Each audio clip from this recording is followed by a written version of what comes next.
I'd like to begin this live stream by inviting you to ask yourself a hypothetical question that's not too terribly hypothetical.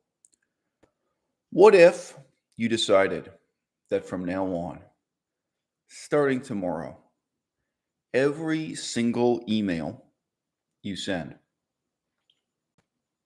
you will read aloud and discuss in a YouTube video? If you send an email to your mom, if you send an email to your ex-boyfriend, ex-girlfriend, whatever it is, you have an email about work, you're going to take the time to sit down, narrate it, read it out loud to a camera. And, while you're doing that in the YouTube video, you can add some commentary, you can add some reflections on what you were thinking, what was in your mind, why you sent this email. What would be the impact on your life? I think, for one thing, most of you would probably send fewer email messages. And you would probably really think through whether or not what you had to say was meaningful enough to put pen to paper, so to speak. Is this meaningful enough to waste this other person's time with? Is it meaningful enough to waste my time with, to impose on an audience, even if only a few people in your audience see it? How about Facebook messages? How about Instagram messages, right? One of the most common comments I get is of people complaining that I take things too seriously. This is one of those simple ideas in our culture that people are very reluctant to unpack and examine and take seriously.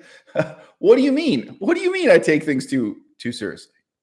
Right? What's the counterposed virtue you're presuming? That I'd be a better person, I'd live a better life, the world would be a better place if I didn't take things seriously. Right? What's the opposite of taking things seriously? If you were going to narrate publicly on YouTube each and every email you sent everyone, you would take that email correspondence more seriously.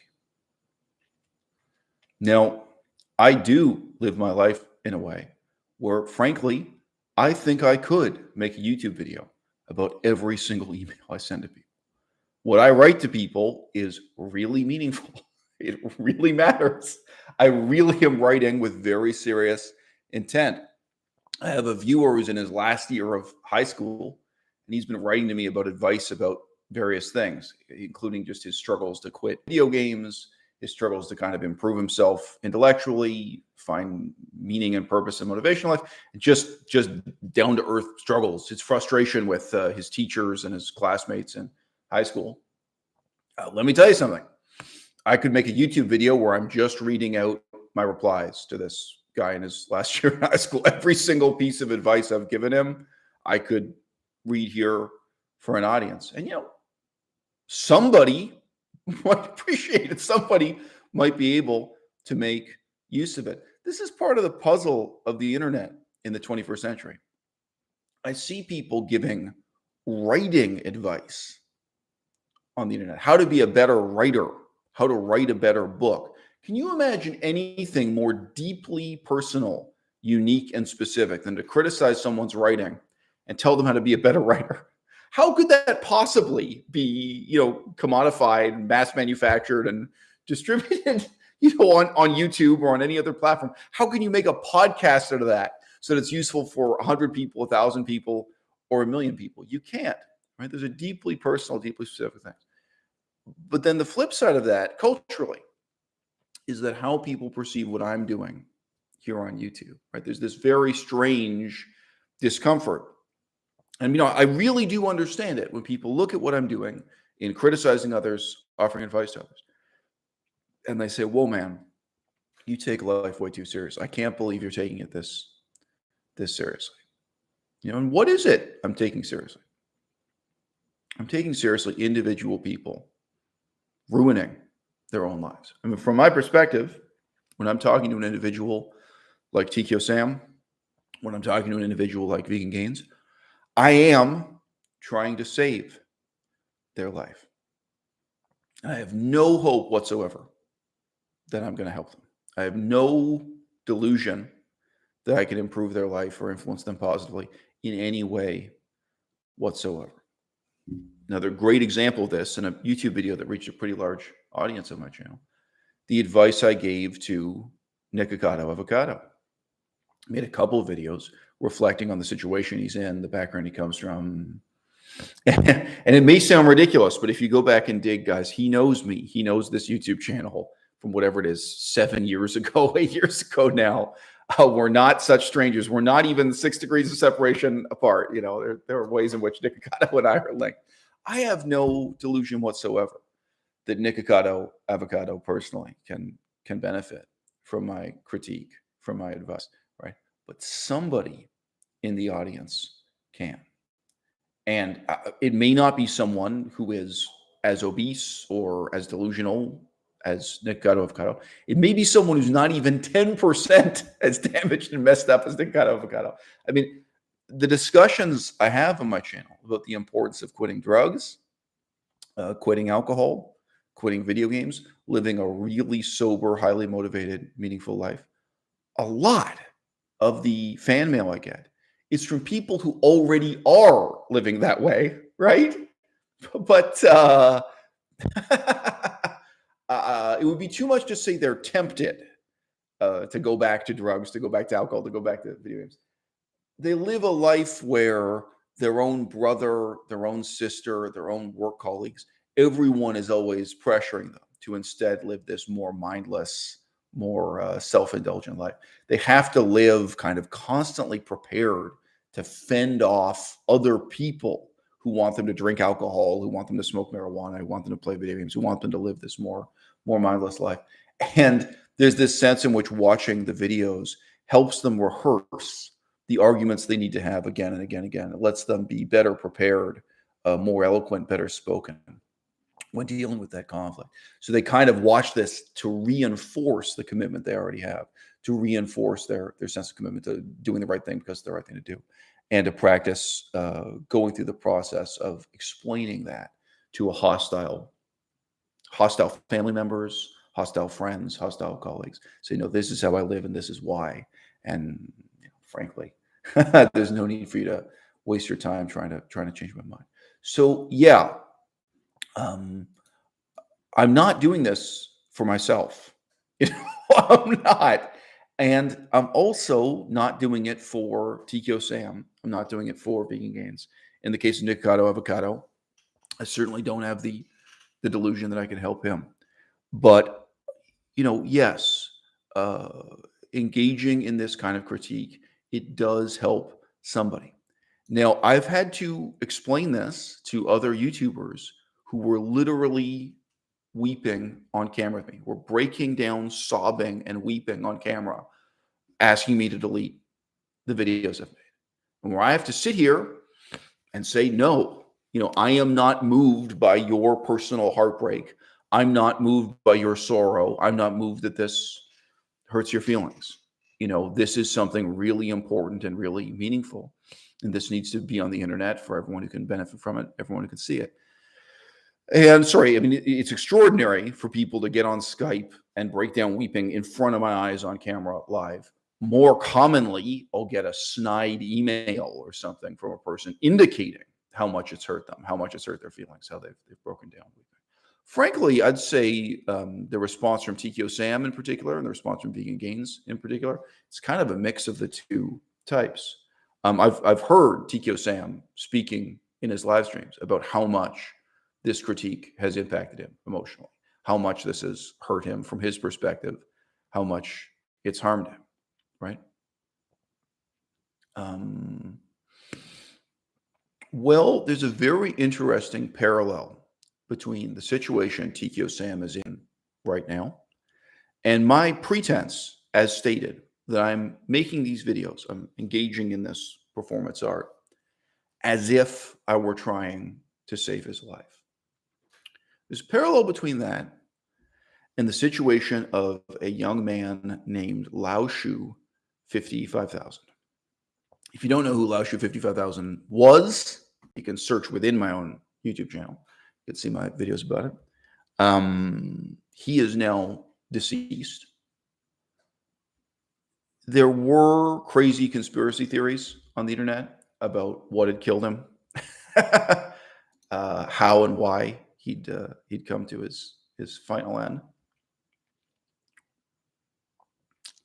The truth is, he died of the number one most common cause of death in the United States of America, the most common cause of dementia, many other chronic health conditions and problems. He died because of cholesterol. He died because of atherosclerosis, right? And then the knock-on effects for your brain, your body, your heart, circulation of blood, right? He died, frankly, because he ate a non-vegan diet. Now, it's interesting to note that when he died, he was a popular YouTuber, Laoshu 55,000. If you've never heard of him, it's fine, but he did have a large audience. There were all these people in his audience creating crazy conspiracy theories by claiming, oh no, it couldn't have been a heart attack. It couldn't have been cholesterol. It couldn't have been atherosclerosis because, quote, he was vegetarian, close quote. It's a very interesting example of kind of mass hypnosis. These people convinced themselves that he'd been a vegetarian all along. There were some YouTube videos of him eating a particular meal in a vegetarian restaurant, where he went to a vegetarian restaurant. He never was vegetarian. He never said he was vegetarian. And on the contrary, if you just listen to the videos in which he was talking about his own health problems, because he'd been hospitalized repeatedly before, I just note, a lot of people, they have a heart attack and drop dead without getting a warning, right? He'd had warnings. He'd been hospitalized a couple times.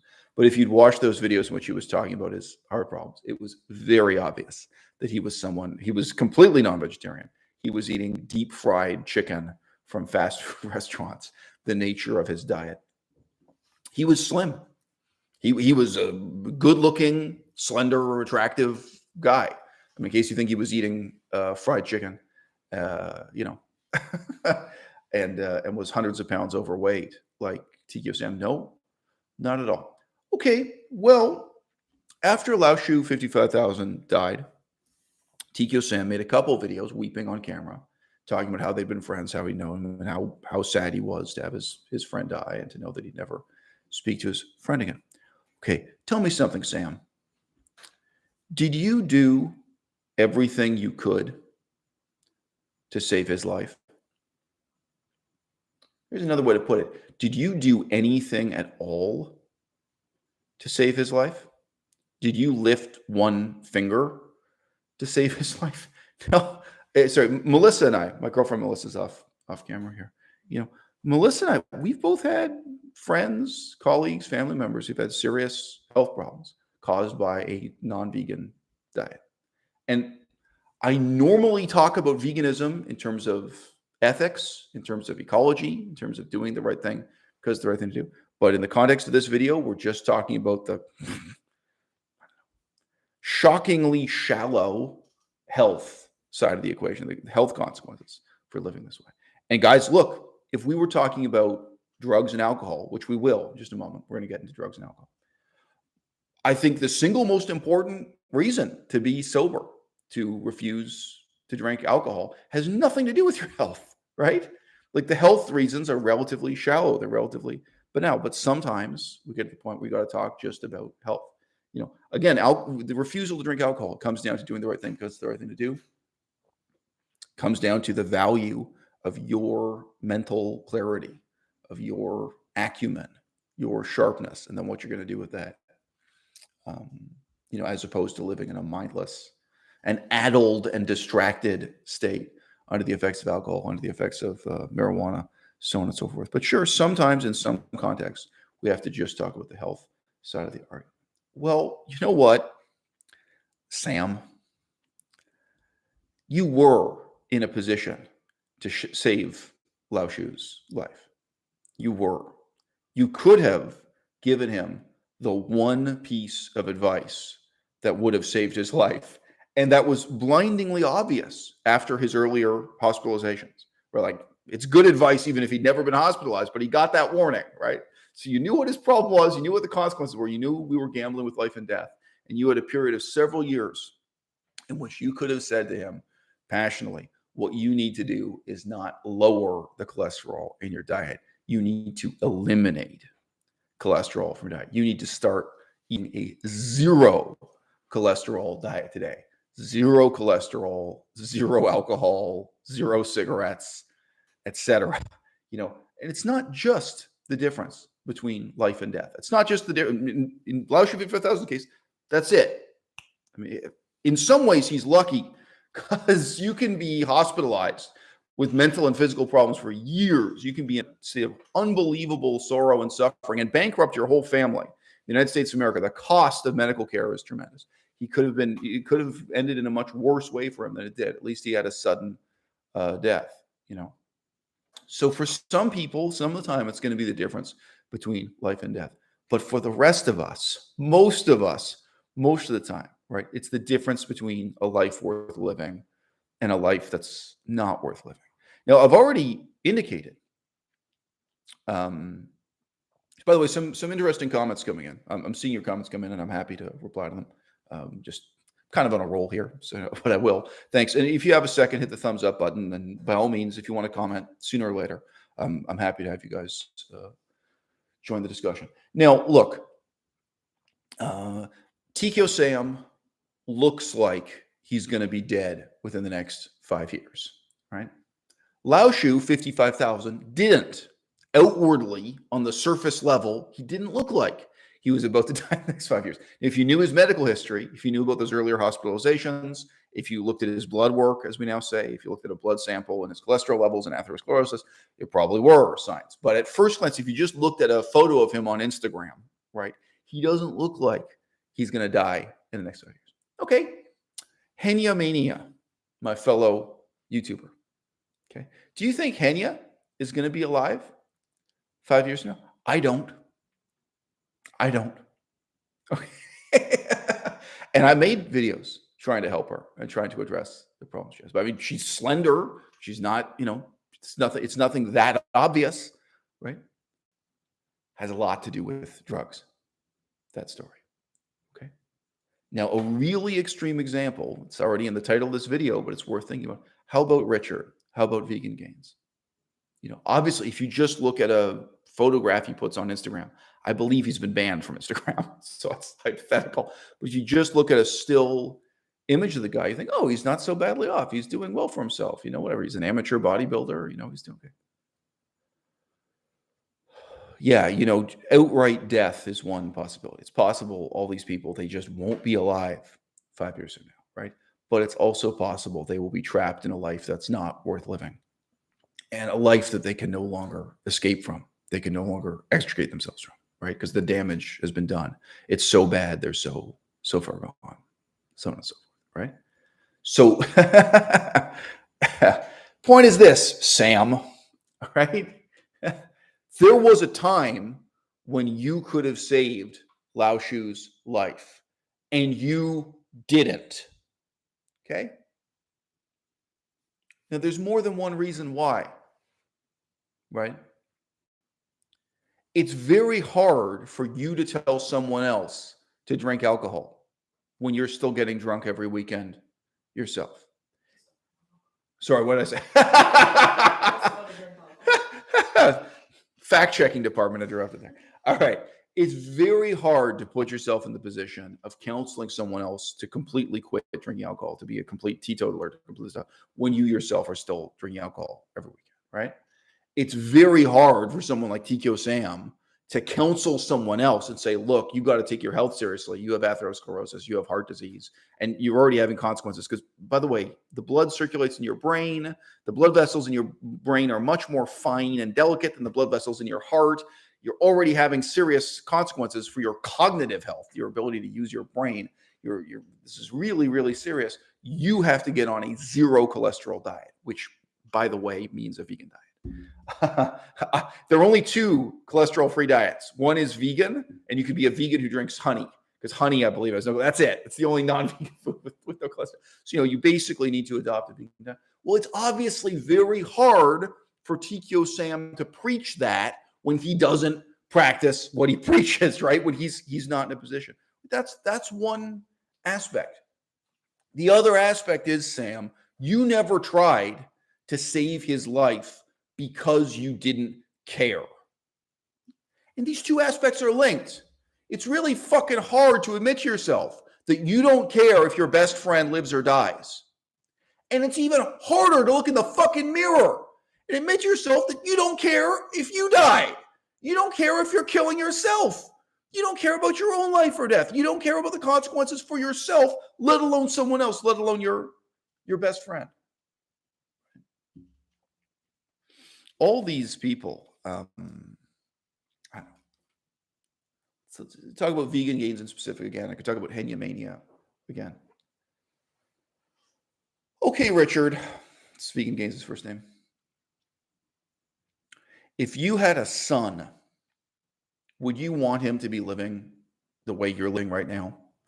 The excuses you're making for your own drug habit, would you accept that from your own son or your own daughter if you were responsible for a child? This excuse is good enough for you. Is it good enough for someone else? Someone else hypothetically you care about, right? Henya, again, it's very hypothetical. None of these people are ever going to have kids. Henya, if you had a daughter, would you accept these excuses? What would your judgment of your own daughter be? How would you judge her if she were living the way you're living now? The whole thing, the drugs, and anyway, just the lifestyle is it put together as one sum total. Why is it that these excuses are good enough for you, but they wouldn't be good enough for someone else? They're not good enough for someone you care about, right?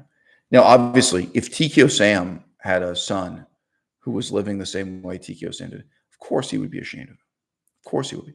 But he's not ashamed of himself. I'm going to read to you an email. Think about how your own life would be different if you read every email you ever got. Email sent to someone that I perceive as a drug addict, but who doesn't perceive himself this way. So I'm just going to use his first name. His first name is Adam, but he is a public figure. He's published books. He has a website. And when he wrote to me, he was just coming out with his next book about ketamine. So ketamine, if you don't know, it can be in a hospital setting, in an emergency medicine setting, a legitimate pain-killing drug used so that people can go into surgery and this kind of thing. However, it's also used as a street drug. It's also used as a recreational drug. It's used as a kind of hallucinogenic experience. And it's now being marketed as a therapeutic recreational drug. It's obviously something I don't sympathize with and don't believe it. Okay. But to be blunt, we are talking about people using ketamine in order to get high, in order to experience a hallucinogenic state, a certain kind of change in their mood and perception of the world. We're not talking about its use as a painkiller for surgery. Anyway, he writes to me. I'm not going to read his whole email, but he writes to me and he opens, the first sentence of his email is that he has been taking ketamine for 4 years.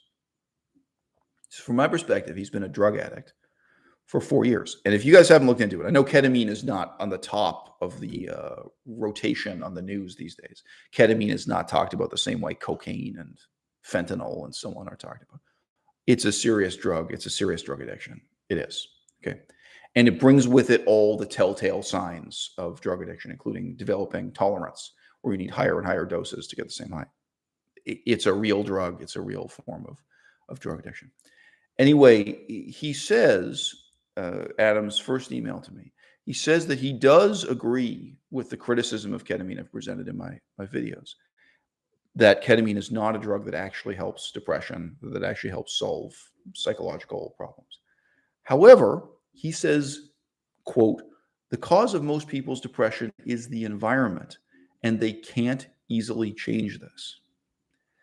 Close quote. So he basically says that he thinks people have real problems in real life that they're depressed about, but it's fundamentally easier to just start using this drug every day. It's easier to get high than to actually solve your problems in life. And as mentioned, he's publishing a book which is basically encouraging people to be a drug addict like him. So this is my reply. I have a couple emails to him, but they're pretty brief and they're pretty blunt. I say to him, bullshit. I wasn't happy with my life. I moved to Laos. I learned the Laotian language. I learned a whole hell of a lot more than that. What kind of condition was I in 5 years later? In what way did I benefit, grow, or change from that challenge? Take a look at yourself, Adam. You've got a drug habit, you've got brain damage, and you've got the excuses you've made for it. Where are you going to be 5 years from now? Dead. You're going to be a brain damaged, dried up, pathetic shell of a man just 5 years from now, like all the other prescription psych med junkies. And what condition could you be in today if you'd made a very different decision 4 years ago? And if you'd moved to Laos, learned Laotian, did humanitarian work, did some kind of research, etc. What kind of man would you be today? That man will never exist. It's already game over for you. You're trapped in a living death, and you don't even know it yet. And, by the way, I do not regard moving to Laos as a positive example. It's a terrible idea and a negative example, but it's still better than what you've signed up for. So I'll give you guys the same link that I included at the end of that email. So I gave them a link to this article on my own blog. And I just say, I'm being sincere in that final part. I'm not holding myself up as a standard of excellence, saying, hey, look at what a great person I am because I went to Laos and did humanitarian work and studied history and languages and research. I am saying it was stupid. It was a failure. In some ways, it ruined my life. Like in some ways, it was a disaster. Like in some ways, this is a really negative example of how to cope with your problems. Go and do humanitarian research and learn a new language, right? In some ways, it really is. And if you click and read that article, I mean, you don't have to do it now. You could read it later. You'll see I'm not fronting on that. I really am self-critical. And, I really am very open in talking about that as a failure in my life, not as a success. I'm not presenting success as failure, failure as success. I'm not misrepresenting strength as weakness or weakness as strength. But nevertheless, if you're really unhappy with your life and you say, you say something's got to change and you feel, as he says, that you can't actually change your environment. I'm saying, no, you can change your environment. I mean, if you want to, you can move to Saudi Arabia, deal with a whole different set of problems. You won't be tempted by alcohol living in Saudi Arabia. If you want to, you can move to Malaysia or Indonesia. If you want to right now, you can go to Ukraine and sign up and join the army and fight in the war. You can really make a difference in your life. And a lot of those decisions, talk about changing your environment.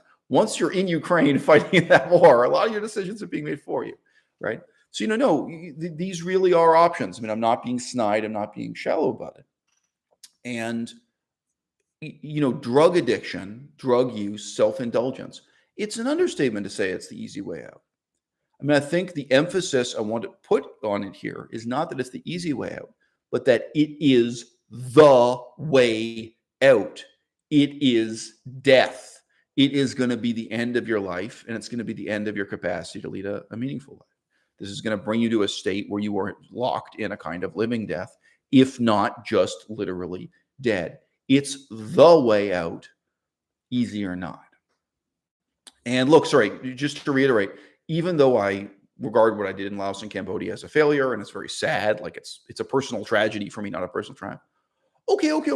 What did that set me up to do with the rest of my life once the tragedy's over, right? Like you lived through that tragedy, right? And now here I am now, and I get to be the person I am today, right?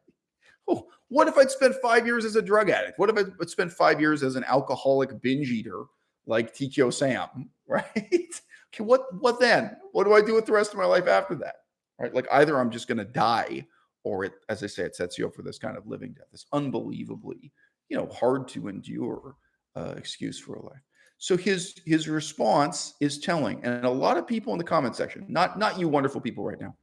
We have 42 people, but now 44 people. If you have a second, hit the thumbs up. It'll help more people join the conversation. That's great. Not you, people, but I do get this kind of defensive, offensive comment. So you're going to hear back right now. People just try to attack me. You'll see he gets into just insulting me as if that's going to solve the problem. Like the worst thing you can say about me. I've had people respond to this kind of thing by saying like, yeah, well, you got divorced from your first wife or something like your first marriage. Yeah. You're still a drug addict. I mean, TKO Sam could do that. TKO Sam could, I could totally see that. He could respond to my criticisms of him on YouTube by then making a video like denouncing my relationship with Mac's wife, like put together a hatchet job on that.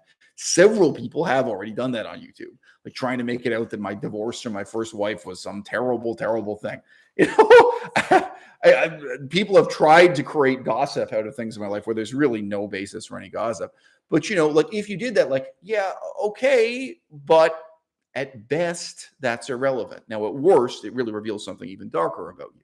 Like it's not just irrelevant, but you know, like we haven't solved any of your problems. You haven't addressed or overturned any of my criticisms or warnings by in this way, you know, denouncing me, so on and so forth. Okay, so just really briefly to digress here, Dekwan, who's had a lot of good comments on the channel lately. Dekwan just says, in fairness to Sam, I don't think he is an alcoholic. His addiction is food. I completely disagree. Okay, I completely disagree, Dekwan. So, Dekwan, how many days a week does Sam use caffeine? 7. 7 days a week. All right, it's every single day of the week. He's taking massive doses of caffeine. Massive, right? How many days a week does he drink alcohol?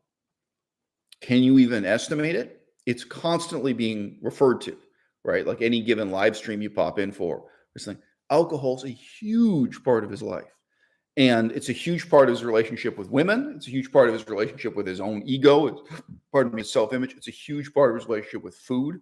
And it's a huge part of why he lacks the self-discipline to get any of the outcomes he wants in life. So, you know, I just completely, utterly disagree with that. Now, look, how you define alcoholism may be very different from me. I drink absolutely zero alcohol. I've drank basically since university. I've had zero alcohol since maybe my second or third year of university. You know, since I was a very young man, I've had absolutely zero alcohol.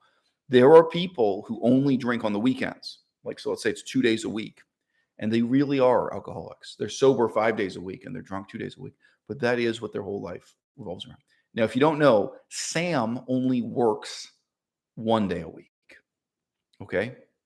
And he is getting drunk, in my opinion, multiple days per week, based on what he says in his own videos. That's just someone in the audience asks, has Sam seen your videos? Yes, and he's responded both in writing and in live stream. So there's quite a lot of evidence of the impact it's had on him. By the way, sorry. So Mies, if you weren't here at the beginning of the video, I have already said, like, I sympathize with the extent to which this really is emotionally devastating for people, including emotionally devastating for Sam. But that has nothing to do with my sense of mission and purpose in making these videos. So I know it's hurt him. I know he's seen the videos. I know he's heard the message, and I know it's it's harrowing and devastating for him. And many people have demonstrated to me. I'm going to be real with you. I feel I've seen Vegan Gains. I mean, he's not a very emotional guy, but Richard Vegan Gains. I think I've seen the negative emotional impact my videos have had on him. I think it really hurts him, what I have to say about him. And you know, in as much as he's capable of feeling anything, of being hurt, I think this is something that's really very painful for him to hear and to deal with. And a large part of my critique of him does have to do with drugs. Again, you know. So look, a really brief question, but I'll respond to it. Mies says, I apologize for already touching this, but why does Sam try so hard to be funny constantly? Does he not realize that he's not funny? What's going on with that? So look, again, these types of behaviors, I think they have everything to do with alcohol. You know, for him, I have that clip of him sitting and talking to two quote unquote hostesses, two bar girls, two women who do this kind of entertainment bar. That's very much his world, is going to a bar, sitting on a bar stool, trying to get positive attention from people, both men and women, with these kinds of short quips in both English and Japanese. And that's what his live streams consist of. And he makes a remarkable amount of money out of doing that in his live stream. So he is getting positive reinforcement that way. And obviously, if you hang out with a bunch of losers at a bar, you're meeting other people who are there for that same reason. They're there to get drunk and exchange this kind of very shallow, meaningless, banter. So anyway, yeah, it's a self-reinforcing set of behaviors. Okay, so I got this reply from Adam. Just continuing with this email correspondence, which is not long, but it's deep, and I think it's relevant to the subject of this video in many ways. Adam writes back and says, "Dead in 5 years? Question mark. Let's put a $10,000 bet on that. I'll have a lawyer draft the documents if you're ready to stand behind that. Oh, what's that? An excuse? What makes you think you've done more than me? Burned out YouTuber with hardly any views. Nobody needs to move to Laos to have a good life. You've hinted why you've dumped your girlfriend many times because she wasn't living up to your standards.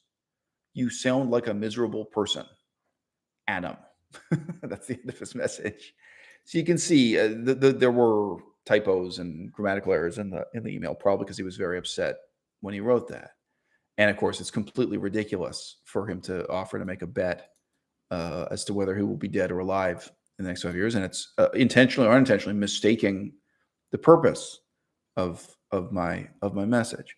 And obviously, I'm not saying that he needs to move to Laos to have a good life. I think I've already reflected on this enough. So, but I'm just pointing out, this is the kind of response you typically get. If you guys want to see it, I mean, I could send you the link right now. Again, it's not very interesting. Vegan Gains has responded to my very well-reasoned, well-measured video talking about his current antidepressant use. I do not think it's an exaggeration to say antidepressant addiction, because you build up tolerance and you go through withdrawal when you quit. It is an addiction to a prescription medication. Vegan Gains did a live stream responding to that video, and you can see just how defensive he is. Sorry, I don't have a better word for it. Defensive and offensive. You can see him trying to hurt me, trying to attack me. He clicks around with the mouse when I'm in mid-sentence to make it seem as if what I'm saying is incoherent. If you watch my video, it's completely coherent. And he says, oh, well, what he's saying doesn't make any sense. Even within the earlier part of the video where there are slides on screen, there's text on screen making an argument, then later I'm speaking. He's clicking around to try to make that incoherent. And he's really hurt. He really can't cope with someone saying to him something as simple as, one of the things he struggles to deal with is when I say to him directly, he's misrepresenting his situation. He uses the passive voice to say that when he first used the drug, it caused headaches, but then later the headaches went away. No, headaches don't go away. You developed tolerance to the drug. And by the way, he felt the drug wasn't working and he doubled his dose. He increased his dosage and so on. There are all these things that are completely typical for developing tolerance to a mind-altering drug. And he can't cope with it. He's sitting there and he's, all he can do is in this same way insult me. He uses the R word, as people now says. All he can do is sit there and insult me. This is the kind of response you get from the person you're directly criticizing. And I tell you for real, like in terms of my motivation, in terms of what I'm doing this and the way which I'm doing it, I am doing this performance as if I'm trying to save Richard's life, trying to save the life of Vegan Gains, trying to turn his life around. I put on this performance as if I'm trying to save TKO Sam, trying to save his life, not trying to ruin his life, right? The reality is I know nobody can help Richard. Nobody can help Sam. Nobody can help Henya Mania. Frankly, even some people who are further from outright death, Jacqueline Glenn, there's no way I can help Jacqueline. None. But there are other people in the audience. If it's a few hundred or a few thousand people, there are other people who are really going to benefit from this exercise of me behaving as if. You want to say something? Great question. She asked, can you help Johnny Depp? Yeah. Great question. All right. So my next reply to Adam goes as follows. To say he has just responded by basically attacking and insulting me and offering a $10,000 bet. And my reply goes as follows. Prove me wrong, crackhead. You want to lead a meaningful life? You want to make the world a better place? It starts with sobriety. It starts with self-discipline. By all means, prove me wrong. Take that manuscript for a pro-drug book you've written and burn it. Turn your back on all the excuses in the pages of that book and turn your back on all the excuses you live by, but were too ashamed to set down in writing. Quitting the drug will be easier than quitting the excuses you've made for it. Prove me wrong, tough guy. Prove me wrong. Now, I wish I could say I had any optimism about Adam here who's been a drug addict for 4 years solid and is, as I say, writing a book to justify it. That shows how committed he is to this form of drug addiction. I wish I could say I had any optimism about TQ Sam, Richard, Henya, any of these examples. None. I don't think, and there's from my perspective, there's absolutely zero chance any of these people will turn around their lives. I'll show you guys this response I had just to an anonymous person in the comment section. And this is a very stupid person, but whatever. Stupid people matter too. It's still a person, even though he's a stupid person. What can I tell you? But I had a comment to my most recent YouTube video that was just insulting me and saying that all I'm doing is virtue signaling and pretending to be morally superior to the rest of us, mere mortals, as he puts it. And I write back and I say, you know how you feel when you meet a former high school classmate who is now a fentanyl addict living on the street. That's how I feel about you. And that's how I feel about TQ Sam too. I'm telling you with absolutely no false humility that I actually am morally superior to you, and that you're inferior neither by any accident of birth nor due to circumstances beyond your control, but because of the choices you've made and choices you're still making every day. And just like your hypothetical high school classmate who is now a drug addict, I have no reason whatsoever to think you'll ever improve. You made bad decisions because you're a bad person.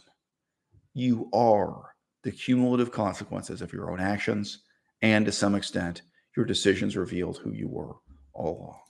Now, it's really just the image of seeing a former classmate as a drug addict on the street that I really want to invoke here. If you see that, you see someone who's that far gone into drug addiction, is there a 0% chance they'll completely quit the drug and get sober? It's not zero. It's not, and there are institutions that track those statistics. I've mentioned this many times on the channel for many years, but I knew a guy here in Canada.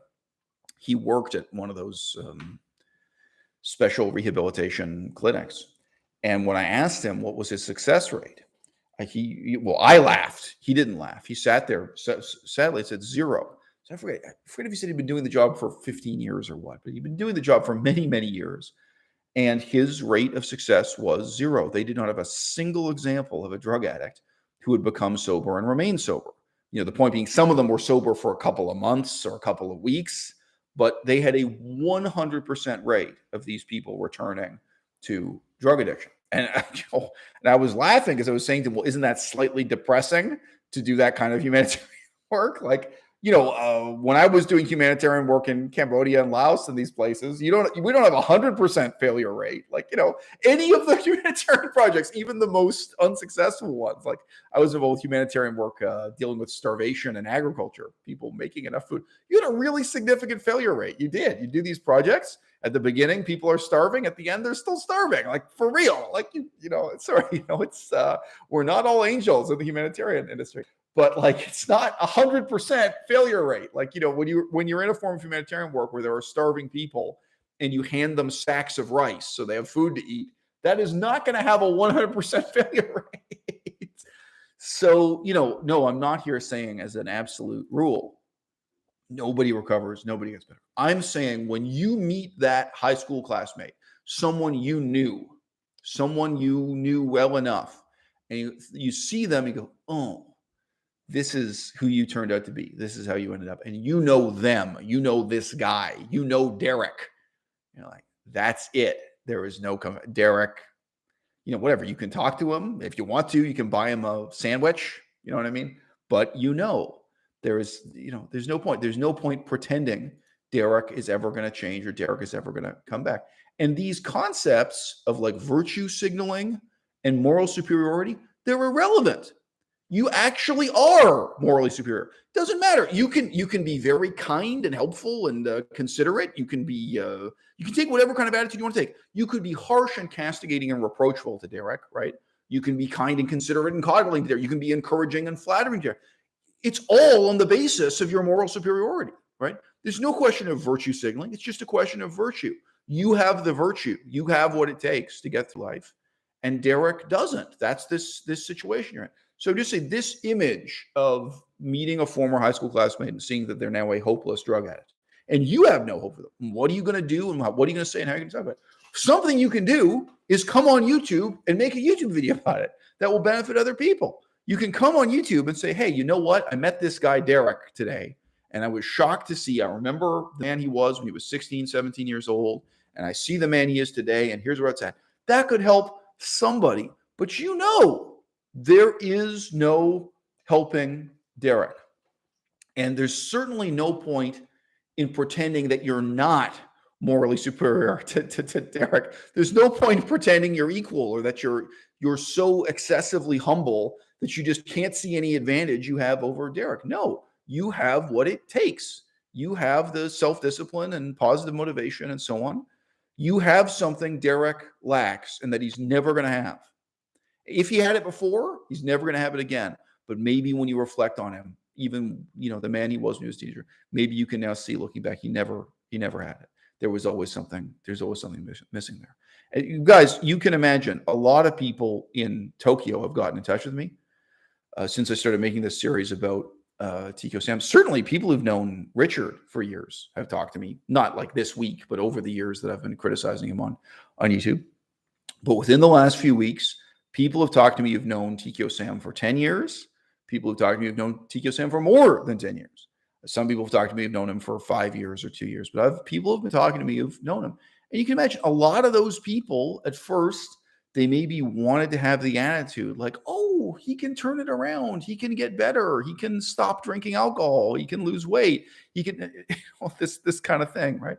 Oh, he can get his act together every day. And then at some point for each of them, right, they realize, no, he's just a terrible person inside and out. This isn't the equivalent of getting the measles and then overcoming. You can be a wonderful person and you catch an illness like the measles. It's not your fault. It has nothing to do with you. Whether it's a couple weeks or a couple months, then you're back to being yourself, back to being the good person you were before you had measles. Maybe you're a terrible person while you have measles for some reason. You're kind of crabby or whatever.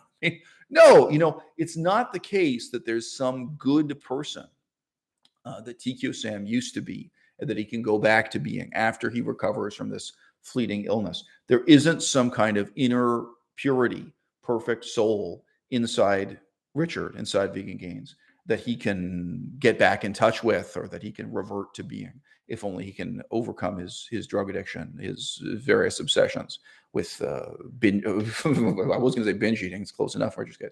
He has his own dietary disorders, what shall we say? His own food obsessions about weight loss and body image and weight gain and these things. No, there isn't some better person they can revert to being. This is who you are. This is all you are. You are the sum of these bad decisions you've made. There's nothing else.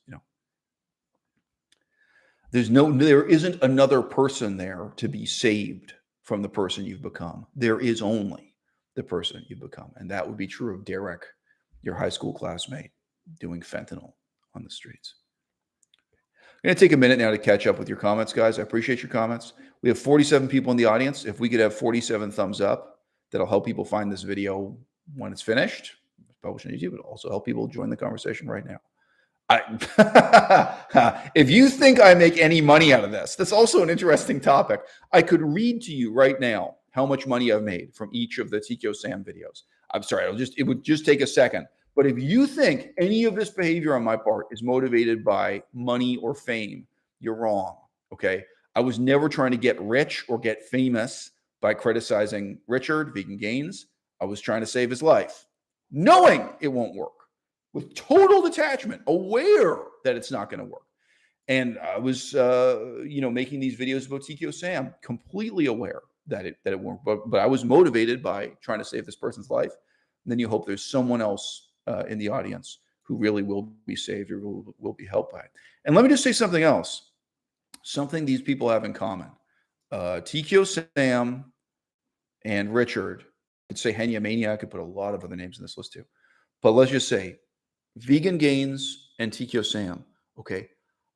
I was friendly and positive and encouraging toward them for years before I made YouTube videos criticizing them. Like in both cases, it's probably about 5 years, guys. Like Sam has also mentioned this on his channel. He said that he used to have private messages with me and he made videos replying to me. Like I made a video for him. He made a video talking back to me and we had messages going back and forth. I remember Twitter being the main place we DM'd each other, but maybe some other thing, maybe like email or something too. I forget if there were some other platforms, those messages, but we talked back and forth and I was positively encouraging him, throughout. So I'll just tell you. So I haven't clicked on all of them, just gonna take time to load. But so one of my TKO Sam videos, I was paid $3.43. The other one is $3.57. Right? None of this is motivated by money, guys. None of it is. All right. It is this sense of really trying to help others. And even though I know the particular person I'm criticizing can't be helped, this is my point, though. There was an earlier period when I was talking to them directly, and there was some level of trust, mutual respect, mutual friendship, when I was hoping what I was saying to them could help them. A great example is I remember when Richard, Vegan Gains, when he got caught buying deer meat to feed to his dog, it's ridiculous. It was just the most ridiculous thing. So he's a vegan activist, and he's buying game. He's buying deer carcasses to chop up this meat and feed it to his pet dog. And the ownership of the pet dog is immoral to begin with. There's this whole crazy saga. And I believe he's deleted all the videos from that. He's deleted all the traces, as with so many other things in his life. He covers these things up afterwards, and he lies about them. He really actively lies on the internet, Richard. Anyway, I remember he talked to me about it. And I remember my being so careful in what I said to him. Not because I knew, he acts tough, but he's a really fragile guy. I knew how emotionally fragile he was. And I was really being very careful and saying to him, well, Richard, I think you made the wrong choices. And each one of those decisions might have made sense viewed in isolation. But then you make a series of bad decisions and they're combined and you look back at them in retrospect and, it's obvious to you, you've done something really bad and evil and wrong. But I remember saying that to him so carefully, that was a private conversation about that issue. But, as little as it may help Richard or Vegan Gains, Richard or TKO Sam, any of these examples, as little as it may help Henya Mania, as little as it may help Jacqueline Glenn, another good example, right? As little as it may help them for me to denounce them in this very dramatic and honest fashion, because it's both. It's dramatic, but it's also honest, what I do on YouTube. It would help them even less to walk on eggshells, to be delicate and mincing and measure your words and to try to avoid hurting their feelings, and the message I'm trying to get across is to say to Jacqueline Glenn, what you are doing is wrong. I know she's not going to hear it. She may literally hear it. She's not going to listen to it. She's not going to take no advice. Somebody in the audience will. Someone is going to reflect on the decisions they've made in their life. Someone is going to sit there and think, wow, I don't actually believe in God. Why would I circumcise my own newborn son? This is really messed up. That you're carrying on religious traditions you don't believe in that have really serious consequences for other people as individuals, for the future of your country, for the future of planet Earth, so on and so forth. So I am going to look at the comments now. Babe, if you want to comment yourself, you can jump into that. Yeah. Sure, I could. Throw me on camera. Yeah, sure. Babe is Melissa, in case you didn't know. Yeah. Hi. Good. So something that struck me in the live stream was your discussion of how drugs are the way out. Yeah. So one thing that came to mind was, or a person came to mind that I knew in high school. I was friends with a girl in high school, and I was also friends with her cousin, and they were very close in age. So I eventually was roommates with this girl that I knew in high school. And one time her cousin came over.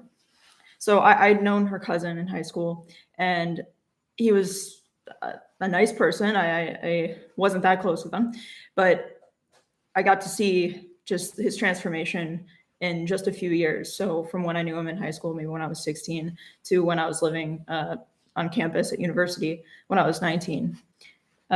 he got more involved in drugs. And I remember my friend just expressing to me how disappointed she was in her cousin and how she felt really helpless to change the situation because she could see him falling deeper and deeper into drug addiction. And where I grew up, heroin addiction was starting to become a real issue. And so he had been using heroin. And I just really didn't see myself at all like that I was in the same kind of position as him because I didn't ever use hard drugs.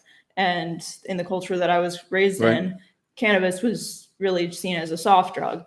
And at the time I was using cannabis, and I really still thought that we were on different levels, like he was really a drug addict, but I wasn't.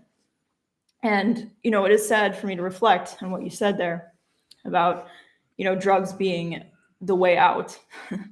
And, me not recognizing that and me wanting to create this kind of gulf between me and people who are using more serious drugs. Unfortunately, he overdosed and died a couple years after I saw him. I have to reflect on just, it's true what you say, that you didn't care. Like I didn't care enough to talk to him about it, to say, say anything, say you're ruining your life and you're living a living death, whether you're able to accept that or realize that. And there've been multiple overdoses from people from my high school that I knew that, it's just, I've had that experience where I've had to reflect that I didn't care and I wasn't even, connected to them enough to feel like I had any kind of responsibility to change their lives, to save their lives. And I just, that was something that crossed my mind. And, now it's been 5 years that I've been sober, and 5 years ago that I stopped taking antidepressants. I understand it's controversial to say, addicted to antidepressants, but it's a mind-altering medication. It's a mind-altering drug. And I think people should take it seriously. I think all these examples, one of the things they have in common is that they're forms of addiction people do not perceive as addiction. We had a sincere comment from the audience. I know this guy's well-intentioned. He's not, he's not saying this with any bad intentions, but someone's saying that they don't think TKO Sam's problem is alcohol. Of course it is. Yeah, of course it is. And the other contradictions in his life would become unbearable and unsustainable if he didn't have the alcohol, right? Just think if he had to live with constant lucidity and clarity, if he had no alcohol in his life, how everything else would be different. Every conversation with a friend, what he does every weekend, what he does in his spare time, you know what I mean? All these things, how he feels about himself, how he thinks about himself. And yes, indeed, his binge eating, it is very powerfully linked to alcohol. He gets drunk.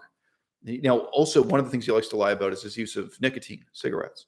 Once he drinks alcohol, then he allows himself to indulge in unlimited amounts of nicotine, food, so on and so forth. So no, it's in terms of the cycle of his binge eating, that alone, it is an addictive behavior, both in relation to food and alcohol. But what I was drawing attention to here is this. It's possible for people to not perceive TKO Sam as an addict at all, right? Because it's not heroin and it's not cocaine, right? And it's possible for people to perceive prescription drugs as not an addiction at all, but it is. It's an addiction to a mind-altering drug. That's right. And to me, it's even more worrying to see the extent to which people are now willing to perceive marijuana, hashish, whatever form of cannabis. They're willing to perceive marijuana as not an addiction to a mind-altering drug. It is nothing else. That's what it is. It's a sedative. It's a sedative addiction. Being addicted to sleeping pills is different from being addicted to stimulants. You can be addicted to both simultaneously, by the way, but it is still a drug addiction, is a mind-altering, mood-altering drug addiction, period. And look, I understand that something like methamphetamine, the effects are so extreme that I understand why people would then not perceive anything else as a real addiction compared to methamphetamine, right? This is so dramatic, it's so extreme. But guess what? Alcohol is a really serious mind-altering drug. It's a really serious addiction.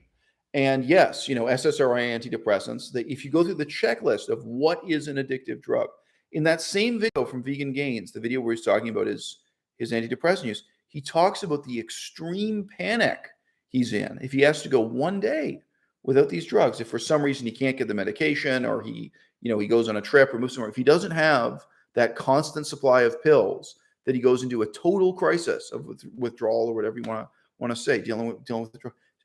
Look, you can go through the checklist. What is addictive behavior? What is drug addiction? What is dependency? Okay, you have increasing tolerance. You can go through the check. You have all the check marks. The fact that it's not methamphetamine, the fact that it's not cocaine, that doesn't mean it's not serious. Let's point this out also. It doesn't mean it won't kill you. It doesn't mean it won't ruin your life. Again, objectively, how much cholesterol did Lao Shu 5500 eat versus how much cholesterol does Tikio Sam eat? Right? Like the other question is your ability to cope with the damage, which is just genetic. It's just unfair, right? Like, I think it is impossible that Lao Shu ate more cholesterol than Tikio Sam, but Lao Shu's dead, right? It was enough to kill him, right? How much alcohol you can tolerate, like how well you cope with alcohol. It's genetic and it's totally unfair. So guys, I'm Irish. I'm a mixture of Scottish, Irish, Eastern European, Jewish. Like I've got, I actually think I'm born with very good alcohol tolerance. I drink zero alcohol. I don't lean on it. You know what I mean? Anyway, yeah, different people are born with a different capacity to endure the damage. The damage is real in either case. And guess what? You might not be so lucky, and your luck might run out.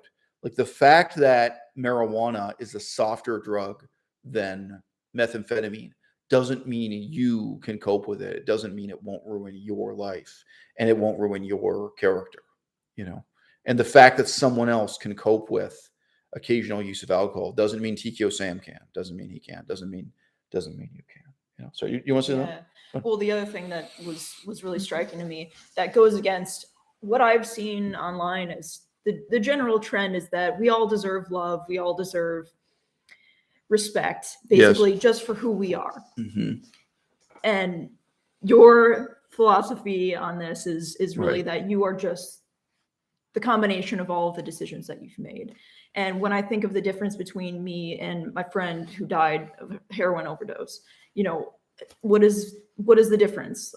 It feels a bit unnatural for me to say I had the virtue to live, to not just live a living death until I died, be waiting to die. And also, just this not feeling ashamed of your life. Like, in a sense, I would feel ashamed of myself. And eventually, I did feel ashamed. And I mean, even at the time, I wasn't, when I did use cannabis, it was like I wasn't flaunting it. I wasn't proud of it. Yeah. Well, that gets what I'm saying. Yeah. I just want to say briefly, before you made the change, before you made the decision to quit marijuana entirely and quit antidepressants entirely, you first had to be unhappy. And you had to recognize that you were unhappy, and you had to think about why you were unhappy. Yeah. But I just point out that state, it could be a few minutes, it could be a few days, but it could be a few hours or a few weeks. That unhappiness is part of the problem, part of the process. And even for my example of me moving to Laos and learning English during your life, right?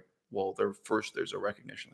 Okay. Yes. No, I mean, I just. So let's not denigrate that misery. Let's not denigrate that unhappiness. If what I'm saying makes Tikio Sam unhappy, which it does, we've seen it. We know it's hurt his feelings. If what I say makes Richard unhappy and hurts his feelings, what I say makes Henya Mania unhappy, what I say makes Aaron Janis unhappy. All these are examples we know.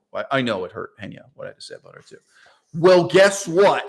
That unhappiness, that sorrow, that's actually a prerequisite for you to make those decisions to lead up to that. Yeah, no, I think that's so important too. And the really what he thinks as let me just be more specific. The email correspondence that you had with the man who was writing the book about ketamine. Which I haven't finished yet, but go on. Yeah. Okay. Okay, good.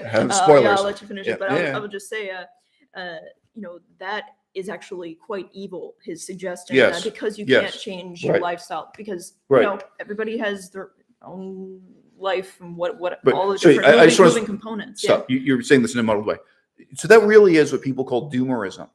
So the assumption is you're unhappy because your life is bad, but you can't change that. Therefore, you're going to do something. Yeah. whether that's drugs or whatever else. And look, you can even scale this up. Your political situation is bad. You live in Saudi Arabia, or you even live in California.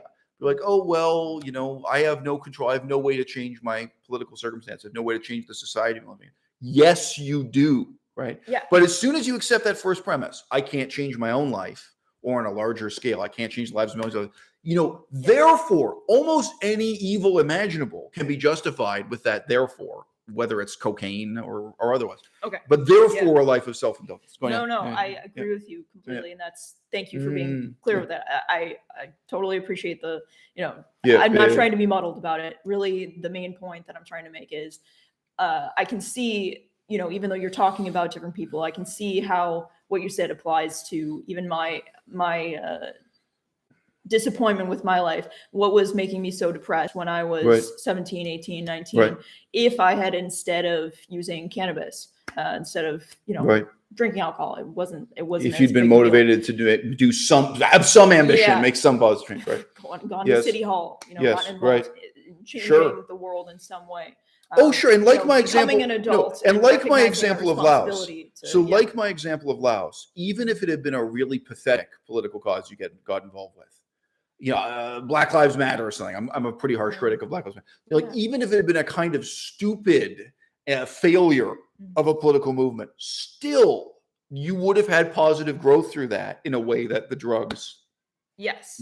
In contrast to the drug. The main thing that I want to say, the parallel, and that struck me, is that person that I was 6 years later, I can't get back that person that I was before, or the opportunity that I had to become another person if I would have, instead of, accepting this, I can't change my life, or I can't, no, you really can. I didn't have to, continue university the way, if I was unhappy with my university, I could have, like you said, I could have traveled somewhere and, lived somewhere, done humanitarian work. There were hundreds of different options that I could have, that I just didn't even, contemplate. And look, I just want to say this very briefly. So you go. But I am serious when I'm saying it's not just your own life you can change, right? Like, look at Alexandria Ocasio-Cortez. What's special about her? So she's changed the lives of millions of others. By the way, I despise AOC. I'm not a fan of hers. But my point is, look at AOC's life. What do you think makes her so special? I always forget this guy's name. The filmmaker from Flint, Michigan. Look at Michael Moore. What makes Michael Moore special? He's changed millions of people's lives, right? Like, you can change your own life. You can also change other people's lives. Maybe a few dozen people's lives. I just wrote a book.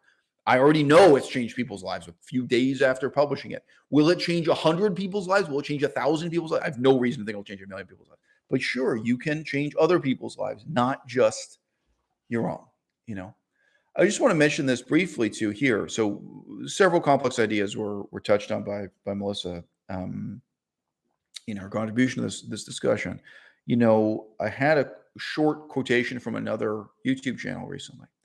I was talking about video games, and the guy said, if your excuse for playing video games is that Elon Musk plays video games, well, so what?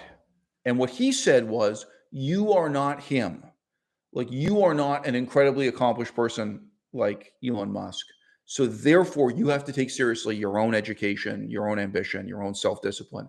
Every hour of your life matters, maybe in a way that Elon Musk's doesn't. Like, well, once you become a multimillionaire or something. Okay, so my perspective is actually much darker than that. Okay, so Elon Musk does play video games, and I've had clips of him here on YouTube proving that he spends a huge amount of time playing video, not just an hour here or there.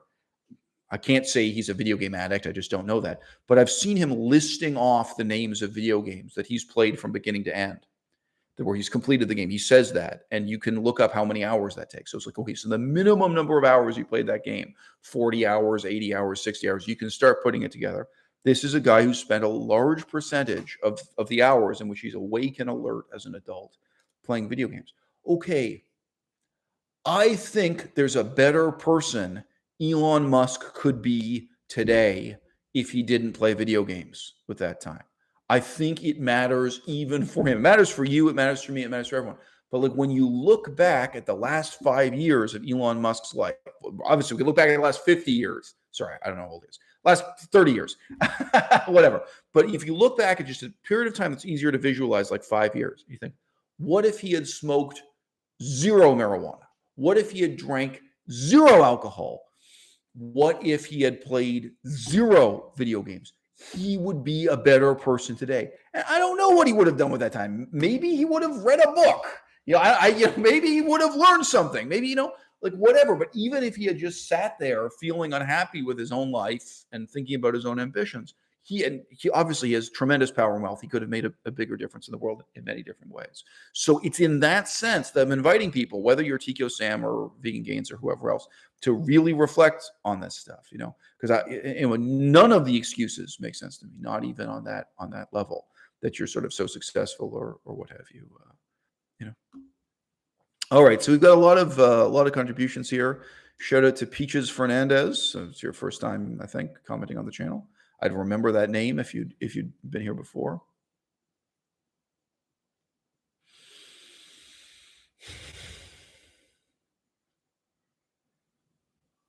So look, a couple of interesting comments here. People saying that TKO Sam, does have some redeeming qualities. Of course he does. So you just point out that he did manage to learn Japanese, that someone points out that he managed to learn how to play guitar. I've never seen him play guitar. I don't know if he's any good at it. It's debatable whether he's good at Japanese. And therefore, he has some self-discipline, some work ethic. He's also been a kindergarten teacher, so on and so forth. Look, we could list off the positive qualities Richard has, Vegan Gains has, or Elon Musk, or Jacqueline Glenn, or anyone else, right? Your friend from high school, Derek, the point isn't that he never had any positive qualities, right? Point is, there's just one fatal flaw, just one mistake, just one bad decision can ruin your life. Just one bad decision can end your life, right? That's what we're dealing with. So, he may have other redeeming qualities. He may be a good person in some other way, right? But exactly what we're addressing here is the way in which you're a bad person, to be blunt. And that's sufficient to ruin his life and to ruin many other people's lives as well.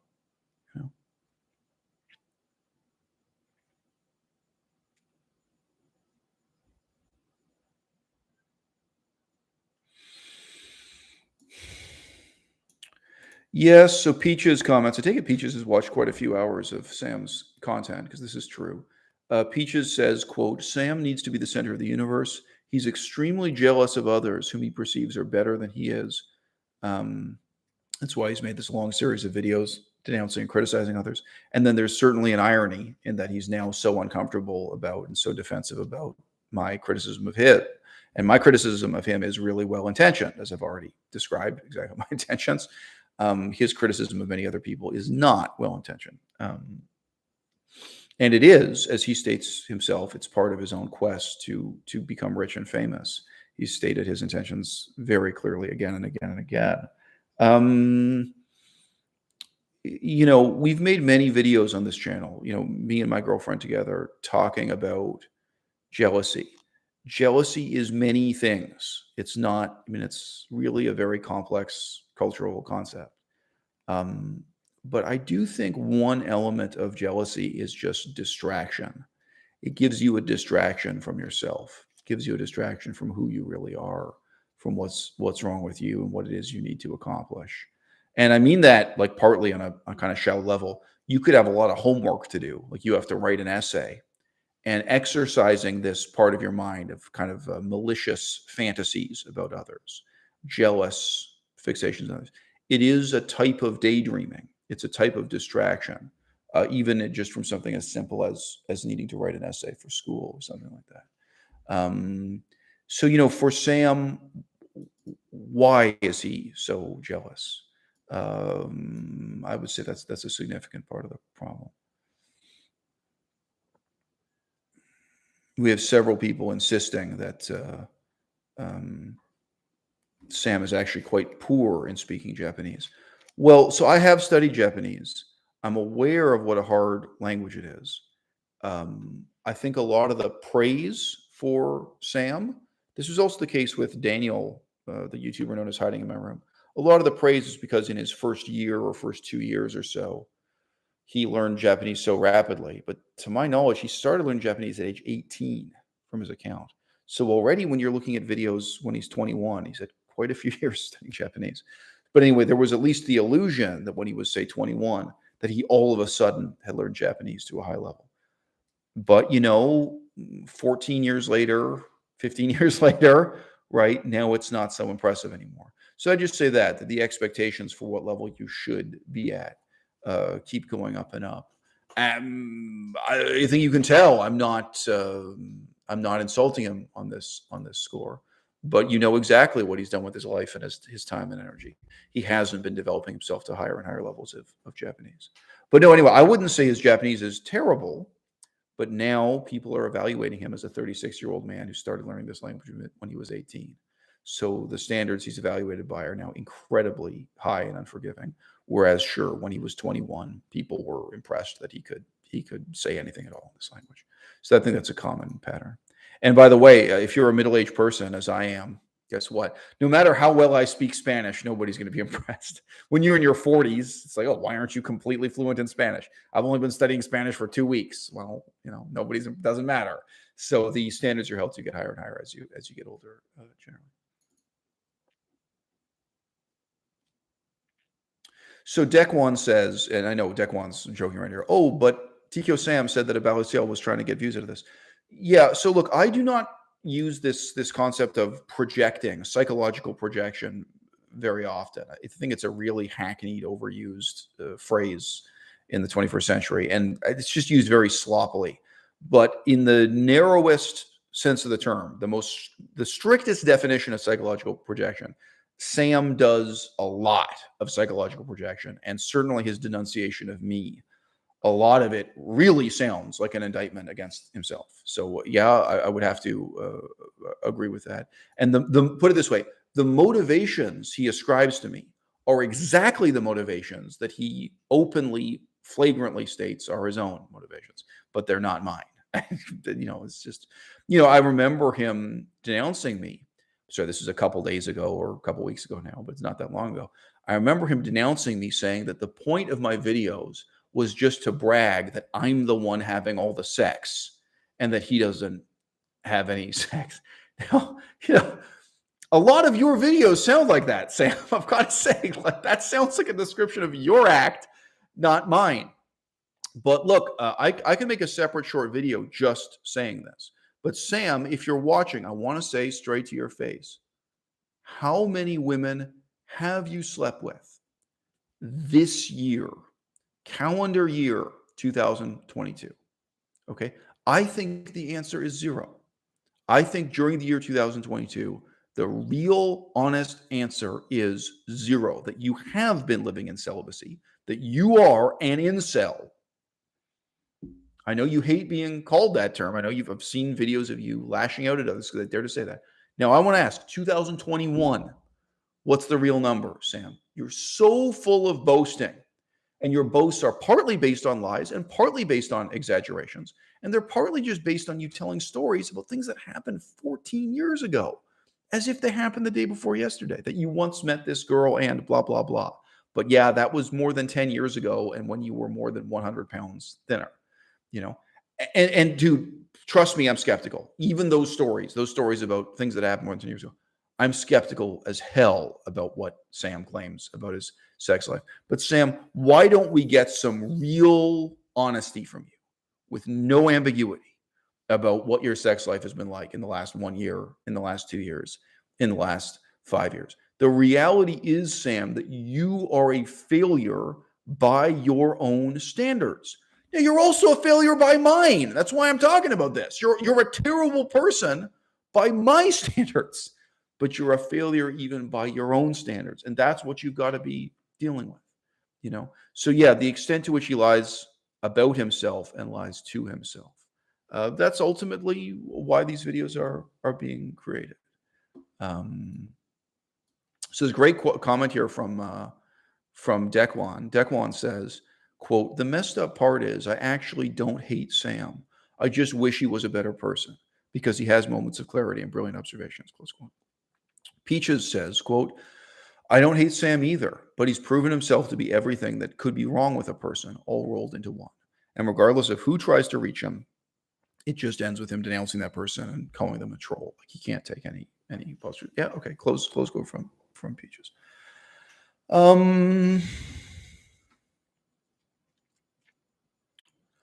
Look, how do you feel when you see your former high school classmate on the sidewalk as a fentanyl addict, as a meth addict, as a cocaine addict? When you see that someone you used to know, maybe someone you used to like or be friends with, is now just a hopeless drug addict, okay?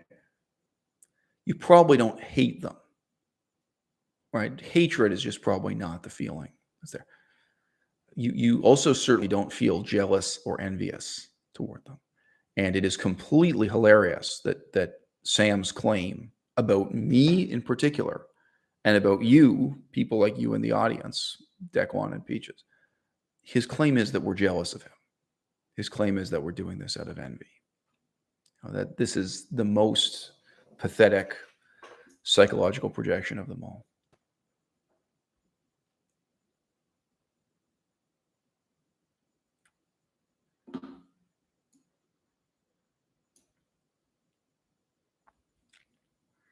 So a little bit more discussion here about the extent to which alcohol is the problem, as opposed to alcohol merely being a minor part of the problem. So look, what I have to say about alcohol, it's very similar to what I have to say about video games. So guys, I know alcohol. I grew up with alcohol. I quit, but it's not a strange drug to me. It's not hard for me to understand the effects of alcohol. Okay. How many hours of the day are you really awake, alert, focused, and intellectually productive for? If you have a martini with lunch, if you have one cocktail with lunch, how many hours of the day are you really awake and alert for? And for most of us, it's not just one martini we're talking about. No, but that's drinking at lunch.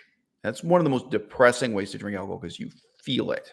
Like you feel like if you don't drink any more that evening, you feel the effects of the alcohol, you feel your body fighting against it, then you feel your mind clearing. Like it's not quite a hangover, but you feel your mind struggle to get back to normal function as it recovers. It's really depressing. What most people like is to drink at night and to drink and drink and drink until they pass out.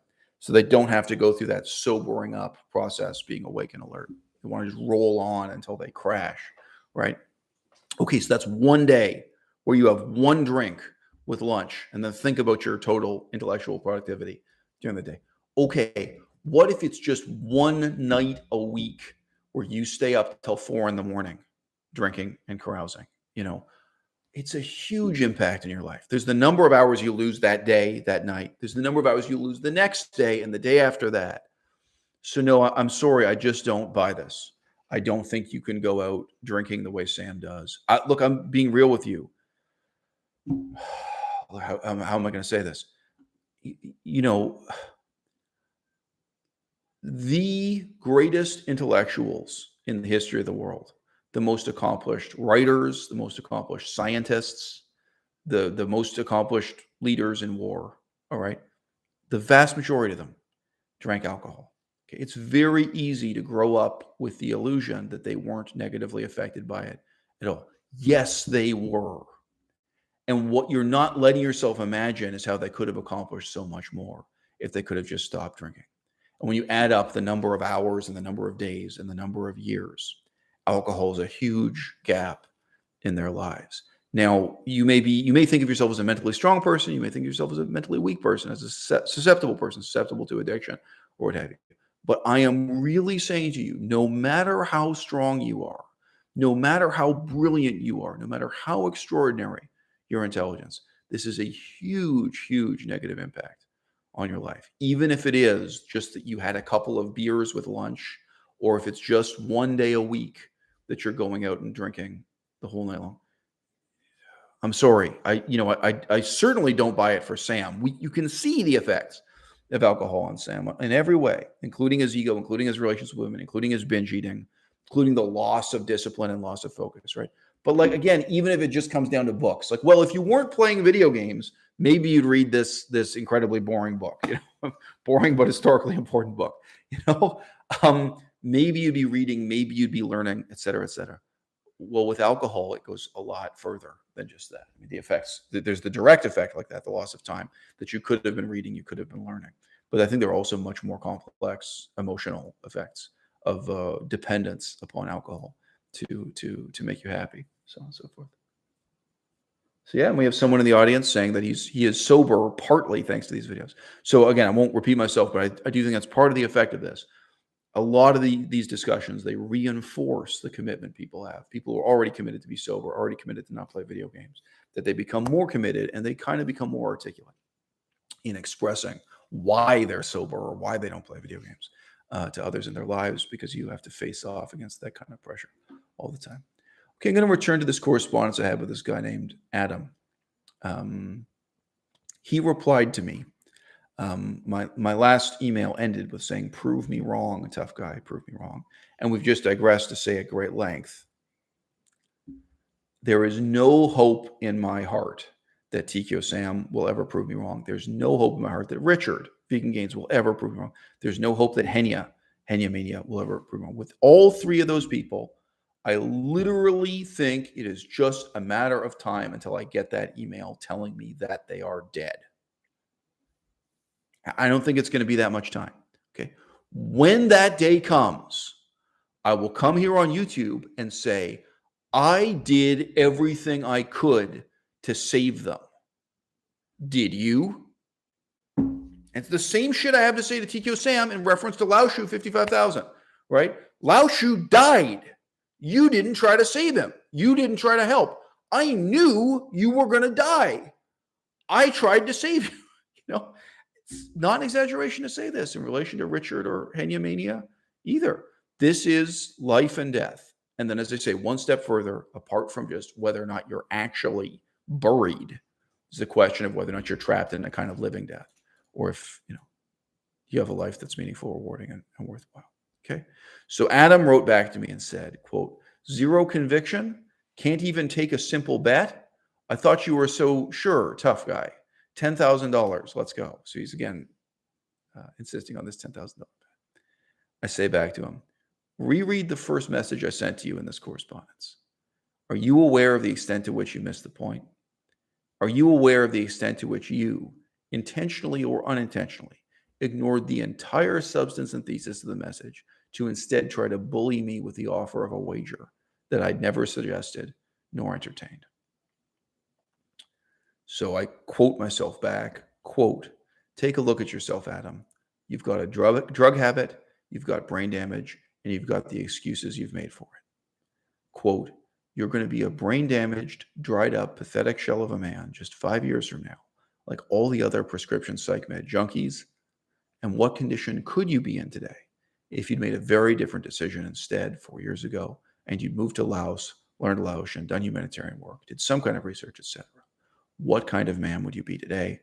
That man will never exist. It's already game over for you. You're trapped in a living death, and you don't even know it yet." Close quote. Do you think the point of that message was to challenge you to a bet? You're seeing only what you want to see. You're ignoring what you want to ignore, and you think you're winning. Then I have a quote. Sorry, then I have a link to one of my own blogs. I'm guessing it's a blog that's just stating the same correspondence. Yeah, it is. I can give you that link too. You might have someone in your life you share this email correspondence with. You might have someone in your life who's a ketamine addict, sadly. Do you want to be, so I'm continuing here, my email to Adam. Do you want to be the Pied Piper, leading people even more pathetic than yourself into drug addiction? Do you want to encourage others to embrace the pseudoscientific and pseudo-philosophical excuses you've made for yourself? You've probably met enough of those people face to face to realize just what limited intellectual and emotional capacity they've got.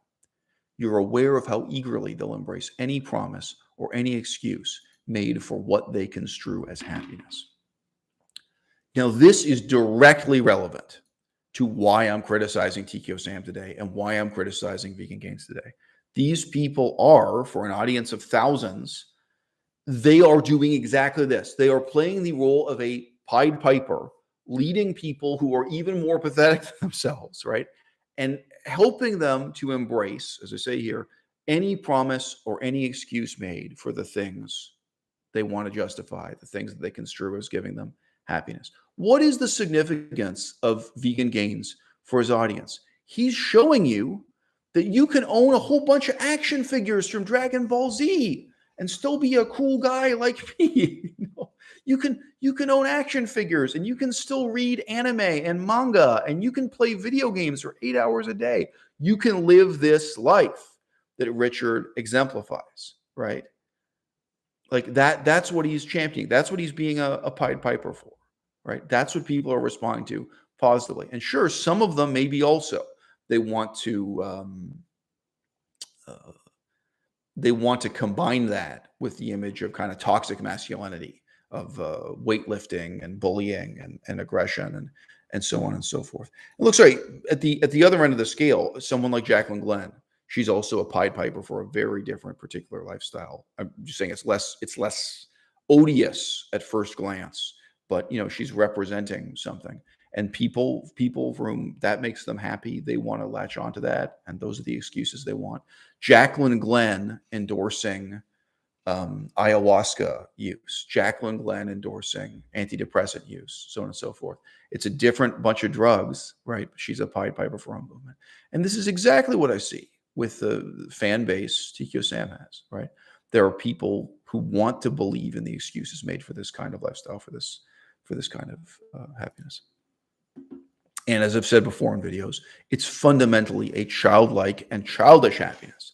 And none of these people are just willing to fucking say, the point of these comic books was to provide entertainment for children so they could develop basic literacy. That's what these comic books exist for. And then you were supposed to move on.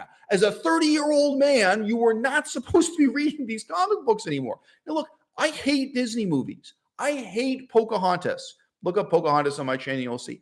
But like the best rationalization or justification I can offer for garbage like the Pocahontas movies by Disney is that it's there to help children develop these first few steps of intellectual sophistication, reading comprehension, reading ability, thinking about love and romance in this very simple way. The point was not for you to collect Pocahontas dolls when you were a 30-year-old man. The point was not for you to watch that same movie again and again and again. The point was not for you to keep reading those same comic books or watching those same cartoons into adulthood. Like, whatever value this kind of pop culture crap has, the value is not in picking it up and carrying it with you. The value is in putting it down and seeking out and grasping onto something better. So yeah, they're all cheerleaders for, they're all playing the role of the Pied Piper for this kind of perpetual childishness, endless childhood, endless self-indulgence, right? Never growing up.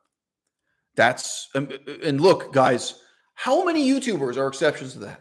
Like, this is a huge aspect of social media in every way, even Instagram. Permanent vacation, permanent childhood, perpetual self-indulgence, forever and ever. And there's no point, and it never ends. Hey, guys, I bought a new purse. Hey, guys, I bought a new action figurine, whatever it is they collect, whatever it is they amass, And there's no direction. There's no purpose. There's no meaning to it, right? It's just self-indulgence forever and ever and ever. And then one day you die, right? And, several of the people who've gotten in touch with me who are like former friends of TKO Sam, because of Sam, all of them did. Okay, Sam, if you're what? But, I believe my videos reached like all 30 people in Tokyo who know Sam and used to be his friends and now aren't his friends anymore. And yeah, Sam, I don't know if they told you or not, the people who are currently your friends have gotten in touch with me too. And that's not that many people, and I think without exception, I think every single one of those people who got in touch with me, they recognize that what I'm doing is like an attempt to help Sam. It's like an intervention, whatever you say. But it can't possibly work. Like, there's no way this is going to impact him positively. He'll only respond in a childish and negative way. And I forget, for once I've lost my train of thought.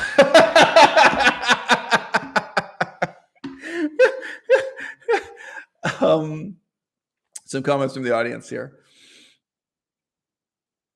Yeah. So Peaches says, Sam will not change. He has no rock bottom. Maybe none of us do, you know. I mean, no, I mean, what is rock bottom? That things get so bad that, you know, you don't have to have your own positive ambition. That something negative in your life can supply the role of what something positive is supposed to be, you know. I think in this sense, rock bottom doesn't exist. Like, you know, you do the right thing for the right reason. Either you have a positive ambition, a positive motivation to change, or you don't, and you're not going to get the positive motivation from something negative. You know, you have to have a real aspiration to be a better person, be a better man, however you want to put it. Yeah.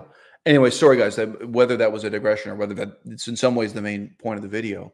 You know, I do feel that I'm out here really representing a meaningful life and the meaning of life. And I'm saying to people, you can live a better life, you can be a better person. And here's how, and here's what it entails, and here are the implications. And where I lost my train of thought was just I was saying that, you know, the people who know him right now in Tokyo, you know, had been getting in touch with me. And one of the things I end up saying to those people is, look, you're not fat, but like 90% of what I have to say about TKO Sam applies to you. Like, I don't know why you think I'd be your buddy or your friend or something. Like, okay, so you hate TKO Sam, or you used to be his friend, or whatever your situation is, right? You're not 400 pounds, like you don't have those health problems. But guess what? From my perspective, right, you're basically just as terrible a person as TKO Sam. And my criticism of him, a huge percentage of it applies to you. And they also are people who are engaged in, you know, as I'm putting it in this video, being a Pied Piper for leading followers who want those excuses, who want to cling on to that childlike and childish model of happiness. You know, and yes, sometimes it's something as obvious as drugs. Sometimes it's something as obvious as alcohol, and you know, and sometimes it's not. Sometimes it's hard to put your finger on exactly what the fantasy is that Vegan Gains is selling, or that TKO Sam is selling, so on and so forth. But it's a huge percentage of. I mean, Tana Mongeau. Think about the lifestyle Tana Mongeau is really in effect selling, and think about I was going to say young women, but it's probably middle-aged women now. Think about the middle-aged women who are watching that and saying, yes, you go, girl. What great example is Hitomi Mochizuki. I mean, you can absolutely see the type of woman who fastens onto Hitomi Mochizuki, and they think that's, again, really at this point, it's probably not teenagers. It's probably middle-aged women. That's the kind of life they want to lead. That's the kind of self-empowerment they're interested in, but they're fastening onto social media influencers who justify and give the veneer of respectability to, you know, fundamentally childlike and childish self-indulgence going on forever and ever. Permanent vacation, perpetual self-indulgence, endless, pointless, aimless childhood. Okay.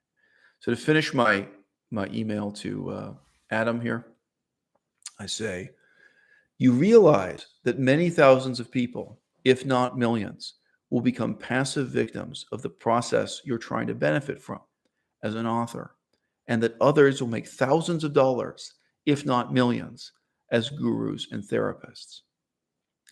I don't want you to gamble. I don't want you to place a bet. I don't want you to risk your life. I don't want you to lose your life. I want you to do the right thing because it is the right thing to do.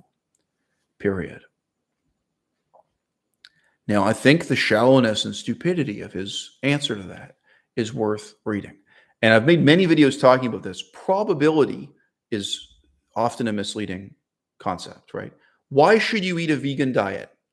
The probability that you'll have a heart attack can't be the answer, right? Like, yeah, you can talk about the odds of having a heart attack and how the probabilities improved. Okay. If you eat a hamburger, there is a 100% chance that a cow was born on a concrete floor and lived its whole life in a metal cage under a sheet iron roof in a concrete shed, and then had its throat slit. Like the sorrow and suffering and misery and filth and ecological damage of that cow and its mother living their whole lives in that concrete shed Okay. It's not a matter of probability. That's a matter of 100% certainty. You know the harm you're doing, right? You have to be vegan for the right reasons, right? It can't be on a probabilistic basis. But notice what I'm saying to you. I don't want you to gamble. I don't want you to bet $10,000 on whether you're going to live or die 5 years. I don't want you to place a bet. I don't want you to risk your life. I don't want you to lose your life. I want you to do the right thing because it's the right thing to do. I'm saying that to him, but this whole conversation, I think there is a 0% chance he's going to do the right thing. I'm saying this to him so that I can now share it with you, because maybe there's someone in the audience here for whom this is useful as raw material, as fuel. Maybe you are going to be the person to figure it out and do the right thing because the right thing to do. Maybe one person out of 5,000 who watches my videos about TKO Sam will sit there and realize, wow, I'm being really self-indulgent and childish. And apart from the question of having a heart attack, they've got to wake up and really become, morally and politically a better person. Like maybe someone will respond to the deeper message of those videos. It's not going to be TKO Sam. And no offense, but like the other people in Tokyo who got in touch with me, TKO Sam's friends and frenemies and so on, all those people, from my perspective, you're all scumbags too. Like the message is there for you. And you write, like these people writing to me and fronting like they're so superior to TKO Sam just because he's fat and they're thin. Well, you're the same in every other fucking way. Yeah, you play the same video games. You probably sleep with the same prostitutes. I'm sorry, but you are living the same lifestyle. You're literally getting drunk at the same bar. You're doing the same drugs. It's just, these are English teachers in Tokyo trying to get famous on YouTube. You have everything else in common with TKO Sam, you have everything else in common with TKO Sam except his obesity, except his being overweight. So, and those people are writing to me like we're going to do a victory lap together, like we're on the same team. No, we're not. But maybe one of those people, maybe someone, not one of, maybe some of them is going to get the messages from those videos and be like, whoa, I've got to start asking myself some difficult questions and coming up with some new answers. Okay. So here's Adam's response to that email. Bully you, ? You're the one attacking me. I tried to have a conversation with you and you go ad hominem. I'm done with this conversation. Go stroke your ego somewhere else, narcissist. You don't know any languages. You don't have any educational achievements. And you try to make up for it by bullying other people to make yourself feel better. And you have no friends, which is probably the saddest thing of all. That's the end of his email to me, right? Now, look, guys, if all of that were true, like if these weren't lies, if these weren't insults, how does that help you, homie? How does that solve the problem we're talking about here? All right. You're still a crackhead. And from my perspective, you only got a couple years to live. And by the way, so one thing is a couple years before you actually die, how much time do you have in which you could still turn this around? Like if you're talking about someone who's a homeless drug addict on the street, maybe there's a window at the beginning of the addiction where they can still stop it and recover and maybe they're too far gone. Like at what point do you does it cease to be possible to recover you from the hole you're digging yourself in terms of drug addiction?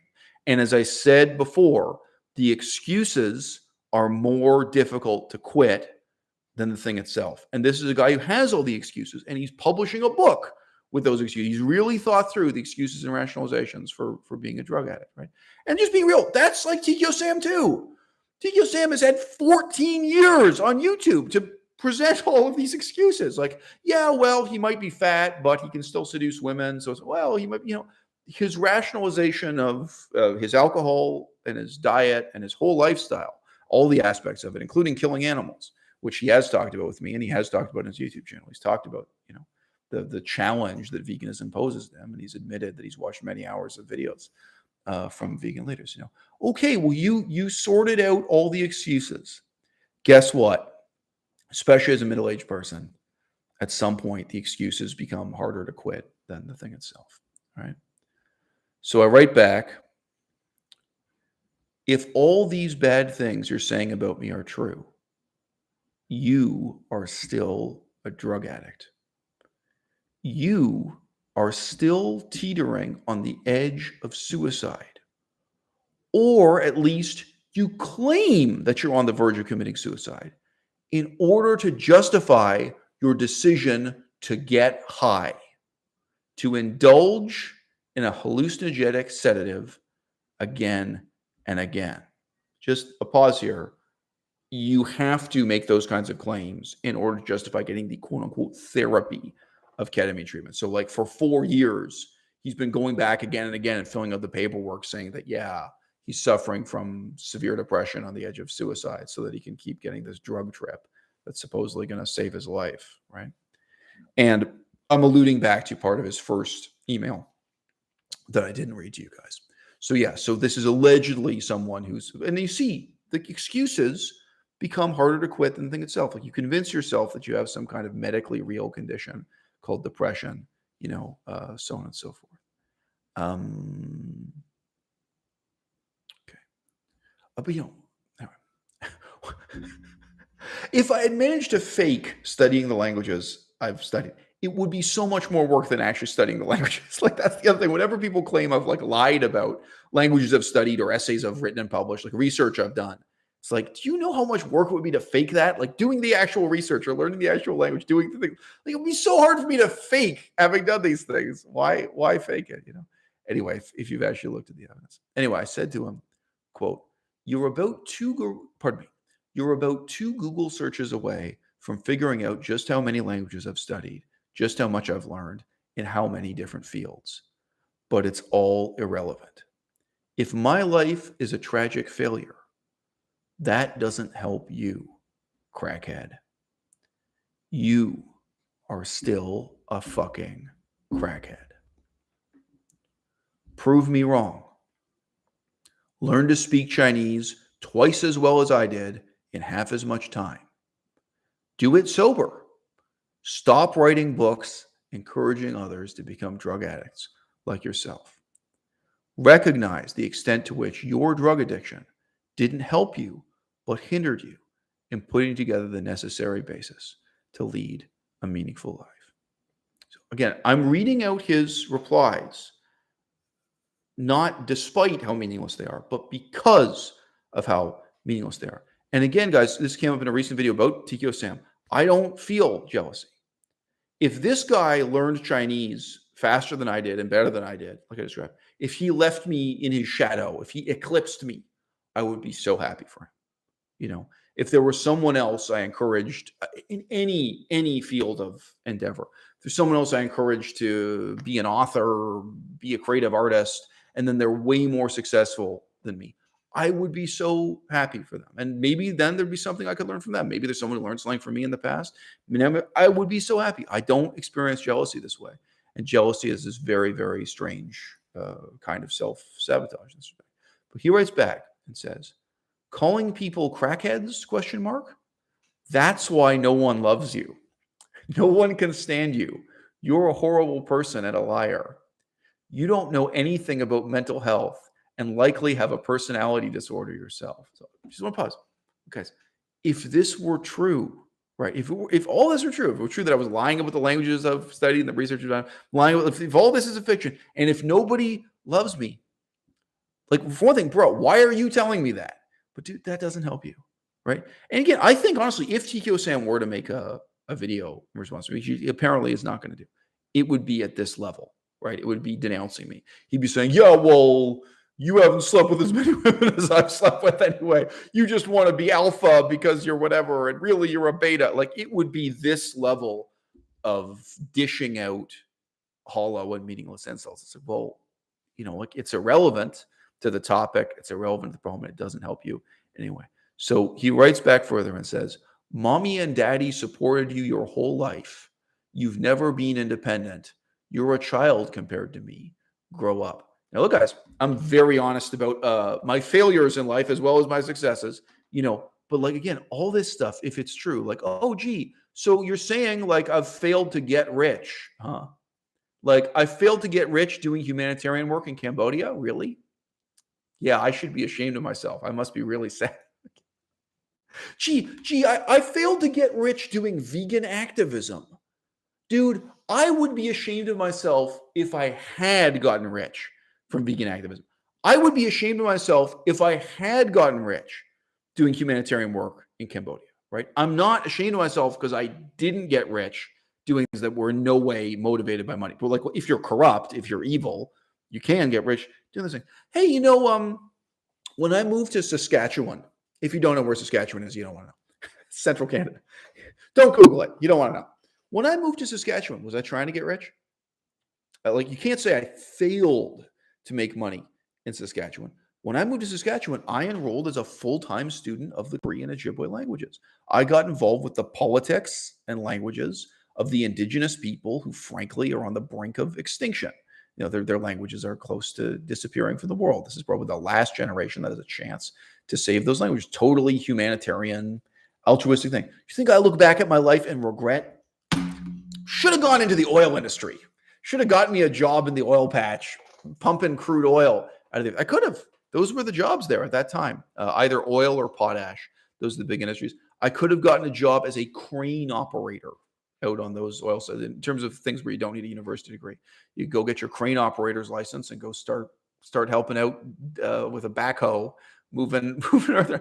There are ways to make money in Saskatchewan. There are ways to get rich. You think and what regrets would I have in my life if I look back and that was what I did instead now? You know what I mean? Imagine how different a person I'd be today if I'd worked in the oil industry or any of these other things. But look, man, even if this were true, like, it's completely surreal. Even if I had the delusion that I should have gotten rich or achieved financial independence, whatever, doing the things that I have done with money, even if that were a source of regret for me, it's not. But hypothetically, if that were something I regret, how does this help you, right? Like, this is just lashing out. And this is most of what we see, with human nature. And this is why your friend Derek is never going to get sober, so on and so forth. So you want to say something? Yeah, come all the way in.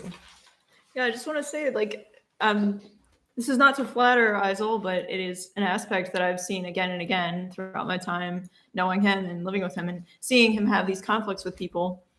Is, I think, one of the differences, when I think about the person I was when I was 19, when I last saw a friend who died of an overdose, I just want to, I'm a little bit upset at that person, right? Like, thinking, why didn't you say anything? Why did you just, when, he was sitting there on your couch, languid and, probably high on heroin, like, why didn't you try to say something? Right. You do, and you get the result, and you've had to deal with a lot of, frankly, abuse, from the audience, from the people you are directly criticizing. And, you've taken a lot because of that. And to me, that shows strength. And I guess a part of it too is, you go there anyway, even if you don't think that there's going to be that positive result. Right. Whereas, like, I think what was stopping me in the past from having confrontations with people is because, well, this is his choice, like, right. What am I going to say that's going to change his mind? Well, so I want to nail down exactly that point. So it's a very dramatic example that someone who's actually strung out on heroin in front of you on the couch or something. Yeah. And most of these conversations we have, let's put it this way, even if the person is using drugs, you're having the conversation when they aren't high at that minute, it's by Facebook message or whatever, face to face. I do think a lot of people live their lives with this limiting belief, with this limitation, that there's no point having the conflict. There's no point saying it. There's no point telling the truth and shoving it down the person's throat, like, saying it in a way that's really going to have an impact.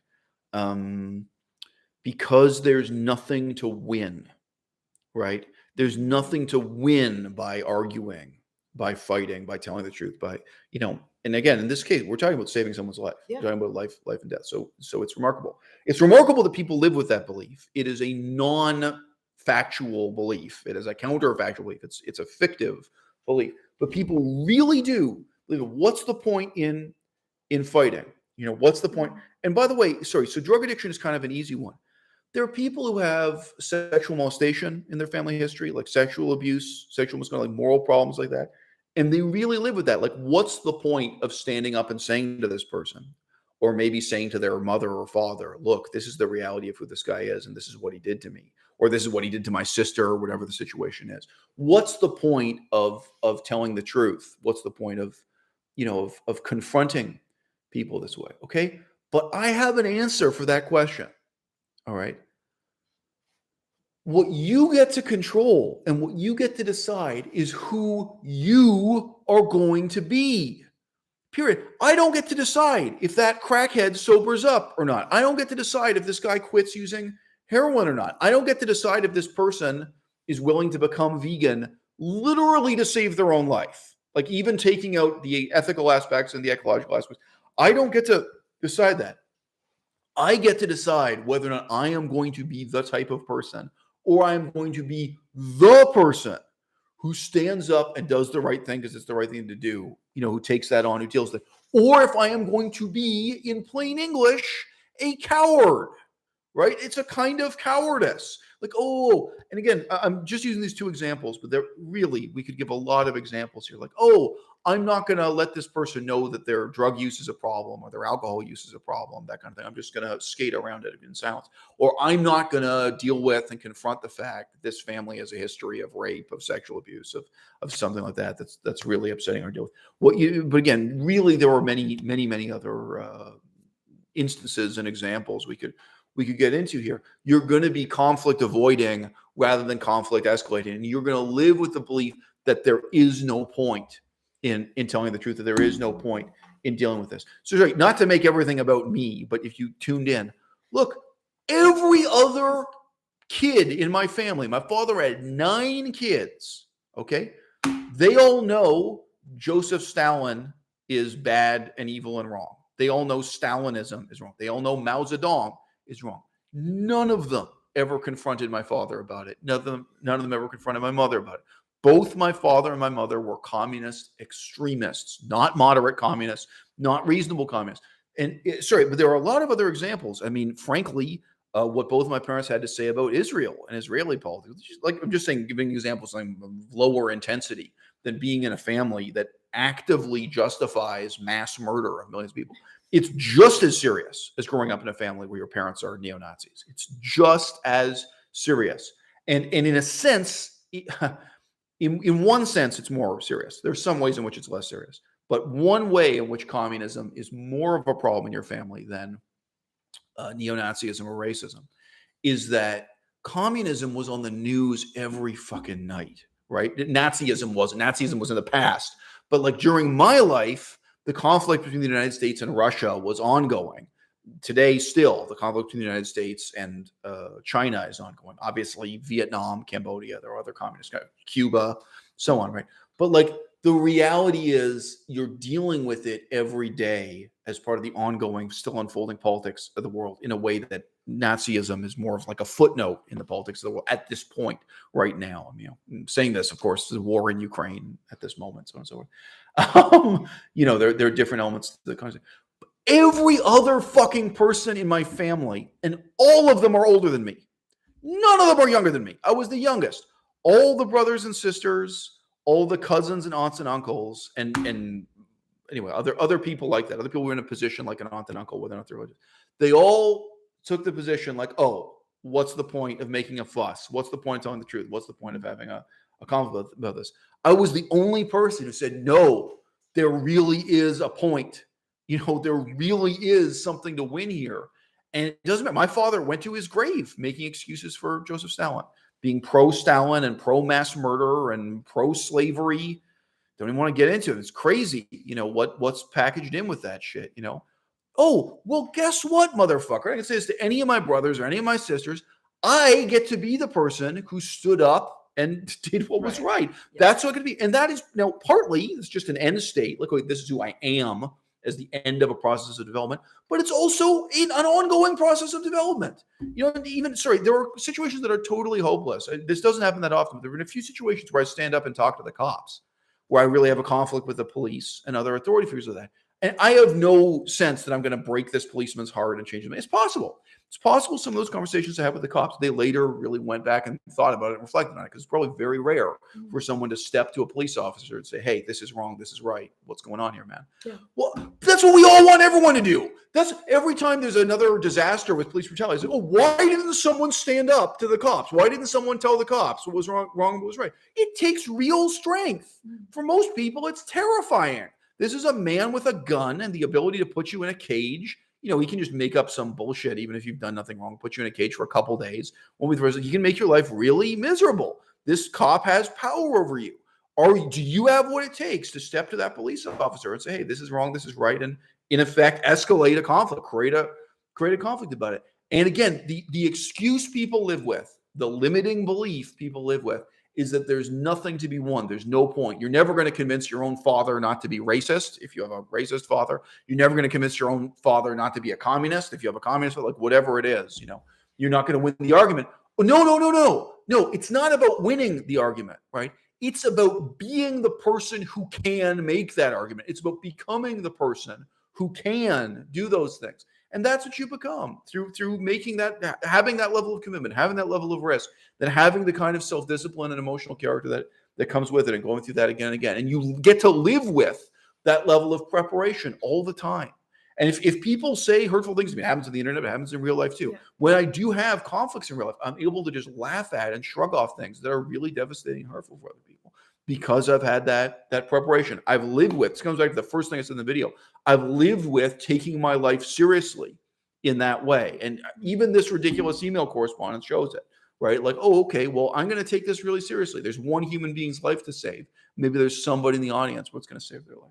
Yeah, exactly. And you get to be that person that you can look back on your life and say, yes, I did that, instead of being yes, self-pitying about it. Oh, I could have done this and I didn't, that sense of regret. And I mean, that's something that I heard when I was really young that I just didn't understand, where it's like the regret of not doing something is worse than the regret of having done something and, suffering the negative consequences. Because, I've been in these situations with you where you have stood up to people in positions of authority, and that I admire that. But initially I was thinking, what are you doing? You could be put in jail. That was even for somebody, even in an airport, these people are not the police, but there's a sense in which I feel powerless, and I am living in this, position where I have to do whatever these people in authority are telling me to do. Right.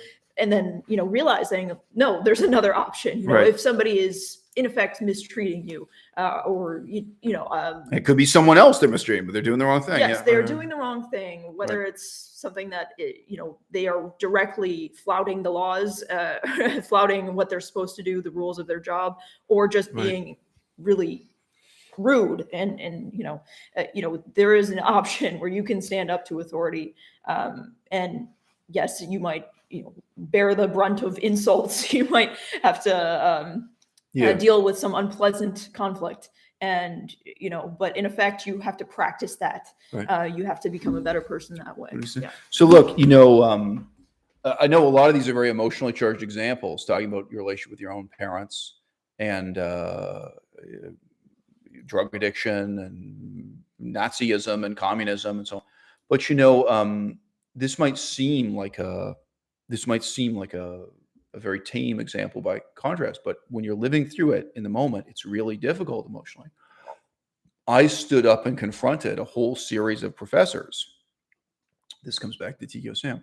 I stood up and confronted a whole bunch of professors at my university about the fact that the teaching of Japanese was broken. Like the way they were teaching Japanese, it was a total disaster. And like I could prove on paper, nobody can succeed at this. Nobody can learn the language this way, the way you're teaching it.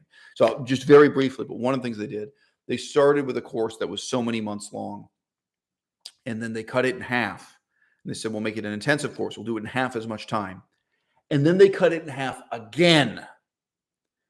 So you were down to a point where you could just say, look, this is the number of words per day you're expected to memorize. There's no time here to practice. Like it was already a bad course to begin with.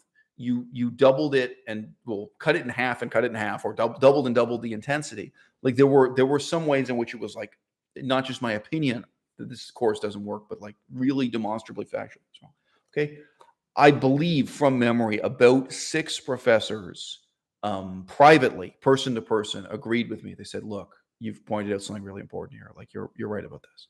Okay, I think if I'm wrong and it was 5 professors, and so like I'd have to take a minute and just remember each of them. But I'm just saying there are not that many professors in the university. There aren't that many professors involved with the teaching of Japanese and the teaching of Chinese, right? So there aren't that many people involved. But whether it was 4 or 5 or 6, several. But dude, that was such a hard conflict to deal with face to face. And in some ways it's ruined my life. I didn't win in terms of my own self-advancement, right? But sure, there is a point. Part of the point is those 6 professors, right? They went on to design and change the curriculum for the teaching of Chinese and Japanese the next year and the next decade at that university and at other universities. And what several of the professors said to me, which I completely believe, is before you stood up, nobody was aware this problem existed. Nobody in the institution knew there was a problem at all. Like, this was completely swept under the carpet. No one was aware that these courses were crap.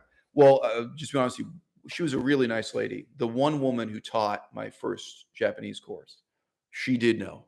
And I remember I wish I'd kind of taken her advice. She's Japanese. In her very kind of quiet way, she was like, look, you should drop the course. Like, it's terrible.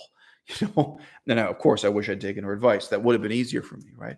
Okay, so, one effect is, like, even though I lost the battle, right, like, you actually did create the basis for some kind of positive change in future this way. And sometimes, especially with a totally authoritarian, totally non-democratic institution like a university, that's the best you can do, is you can just make people aware of the problem, right? And I've had a huge impact on those professors' lives. None of them will forget me. Sorry, Melissa's seen this too. If you think I've had an impact on TKO Sam, and you hear back, I hear back about it verbally from other professors, and I've seen it on the internet. I know the impact I had on those professors. It left a mark, okay, on their life for real. And probably no other student will ever do that for them in their life. Maybe 1 or 2 will. Probably nobody else ever did that, right? But guess what? This is who I get to be. This is who I get to become. All right. That conflict wasn't easy for me either. But I quite literally became a better man through that conflict. Like, there's no exaggeration to say. Like, people talk a lot about fucking personal growth and shit, right? Like, what does personal growth mean? What if personal growth means you stand up and do the right thing because it's the right thing to do, and it totally destroys your academic career? It destroys the possibility of you getting a master's degree and a PhD, but it was the right thing to do. And now you don't have an MA or PhD, but you get to be Aizal Mazard. I get to be the man that I am. I'm so happy. I'm so happy to just wake up every day and be me, let me tell you. And, so look, I just say these are more subtle examples than standing up to somebody who's a drug addict or an alcoholic or what have you. But these are the kinds of conflicts we have in our life. And you can't live with this belief that there's no point in having the conflict. There's no point in telling the truth, that there's no point in dealing with it. There is a point. And the point is that you become the kind of person who can tell the truth, even when it's inconvenient, even when it's hard, that you can deal with it, that you can overcome those things in other people and overcome them in yourself. That's the most reliable positive outcome I can tell you about. And maybe, as with making this video, as with making this series of videos about TKO Sam, maybe there can be some other positive outcomes for other people. Anyway, the correspondence with Adam closes with my saying to him, yeah, you have nothing to learn from me whatsoever. There is just no way that you could possibly take positive motivation or inspiration from this discussion, nor from my YouTube channel in general. The only way you could respond to this is by insulting and denigrating me. That's what a mature adult would do in your situation. There is certainly no possibility that you could look back at what you've done with the last 5 years of your life and be filled with regret. None. In closing this video, this is what I see when I look into the eyes of TKO Sam. I see someone who is he's intelligent enough to regret what he's done in the last 5 years of his life. Now, last 10 years, last 15 years. Let's just stick with 5 years, or a round number, so to speak. Okay.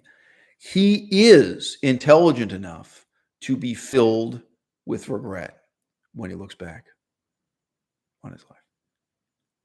And he won't let himself feel that regret. He's making an effort constantly. He's in this struggle to distract himself, to justify, to make excuses, so that he won't feel that regret, so that he won't deal with that regret. And what he can't imagine is how positive that feeling of regret could really be in his life, right? What he can't imagine is that feeling the regret. I mean, it's not going to be the end of your life, right? It's the first step towards making those positive changes. It's beholding what you've done, beholding what you've been doing, the excuses you've been making with your life. You look back on that, then you turn around and you look ahead and you're like, well, I've got another 5 years ahead of me, right? You can take that first step of giving up making the excuses, right? And then you can start to change not just the decisions that you make, you can start to change the person who you really are.